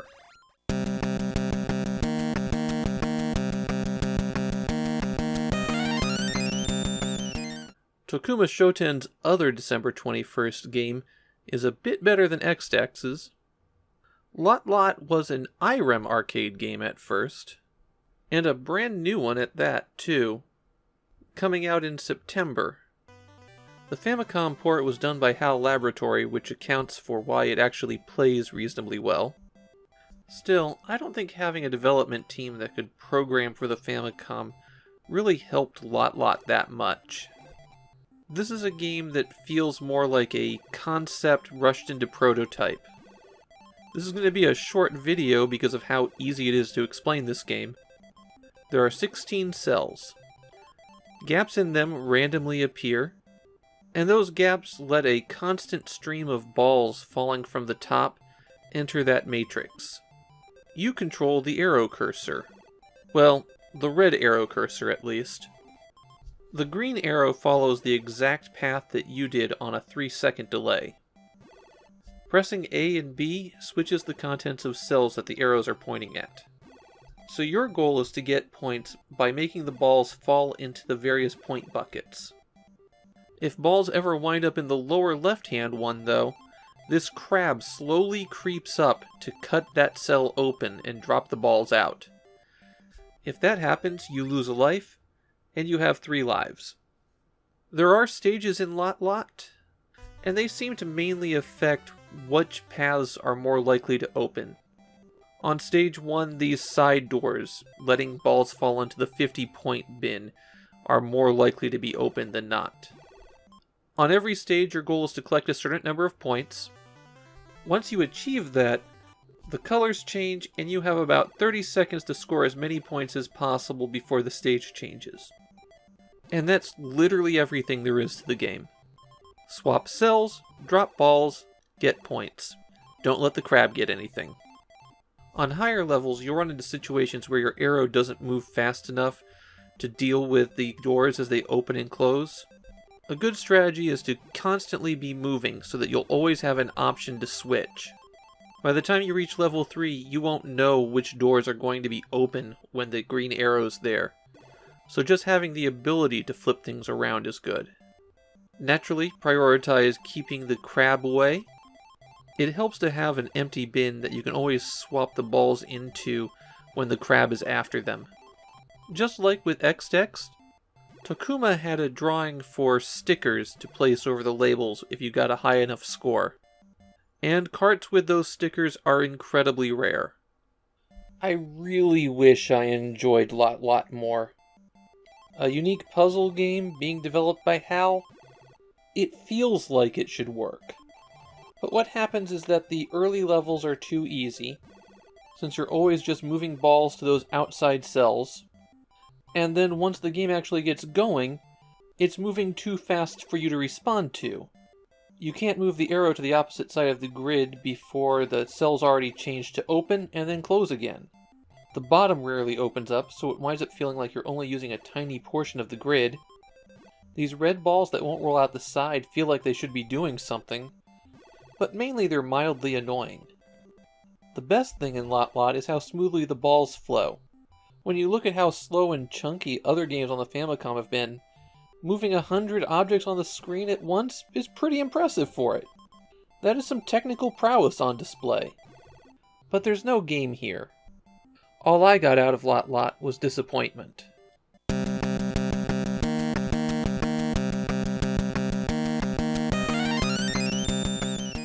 Well, Merry Christmas. We've reached the last game of 1985. The system covered a lot of ground in 1985. Nintendo made their last push with cartridges. Third parties began their feeding frenzy. A lot of historically important games. And we end it all with Penguin-Kun Wars. I feel like I've been pretty negative in a lot of the recent videos, but the thing is, the holiday 1985 releases were a depressingly bad lot. And I can't really say Penguin-Kun Wars ends the year on a high note. It is a game that I bet a lot of kids had fun with. This game started out in the arcades as a game from UPL, the people who brought you Ninja-kun.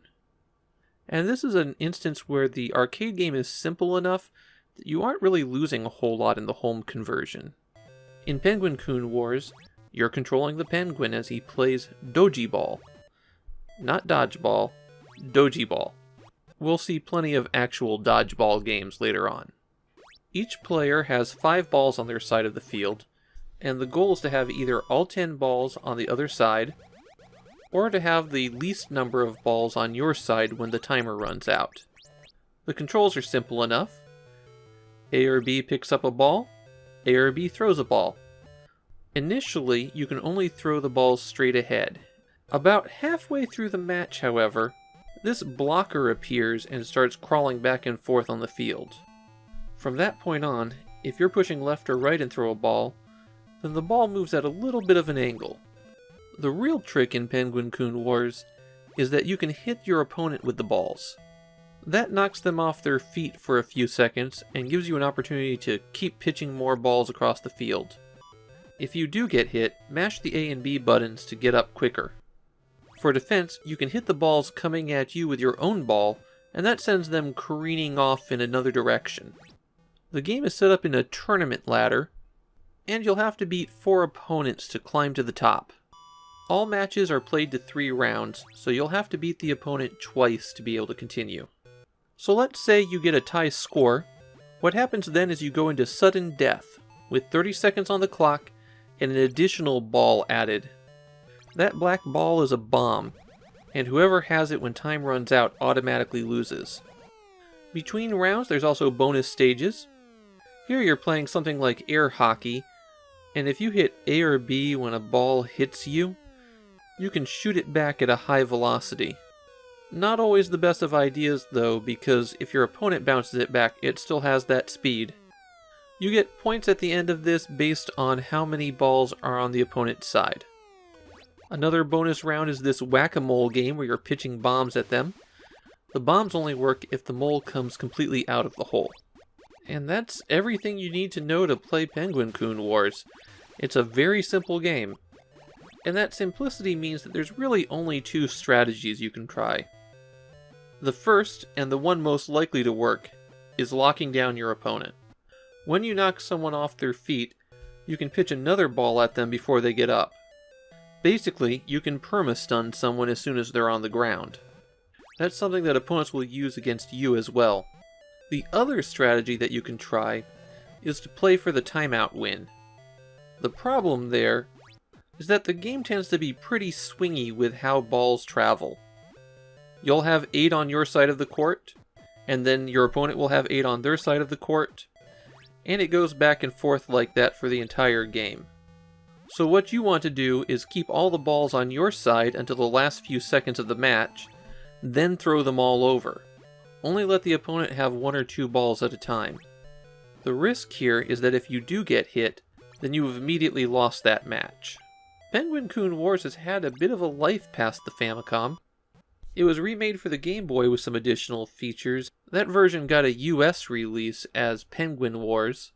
And then a couple of years ago, there was a remake for the Switch.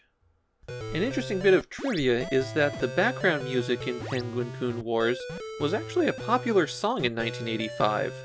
It's an 8-bit version of Hidemi Ichikawa's Moto Senkin Shimasho. One of the neatest features in Penguin-Kun Wars is that there's a built-in 8-player tournament mode.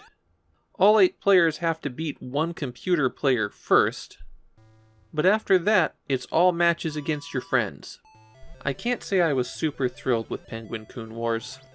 I feel like it's just a little bit too shallow. It needs a little bit more spice in what it's doing. Whether that's letting players have a little bit more control over the ball, changing things so that one stun doesn't result in an automatic win, maybe giving the balls different properties. It just needs a little something more than what's there to be a good single-player experience. And that said, I absolutely would play in a big tournament for Penguin-Kun Wars. I bet it's really fun with 8 people.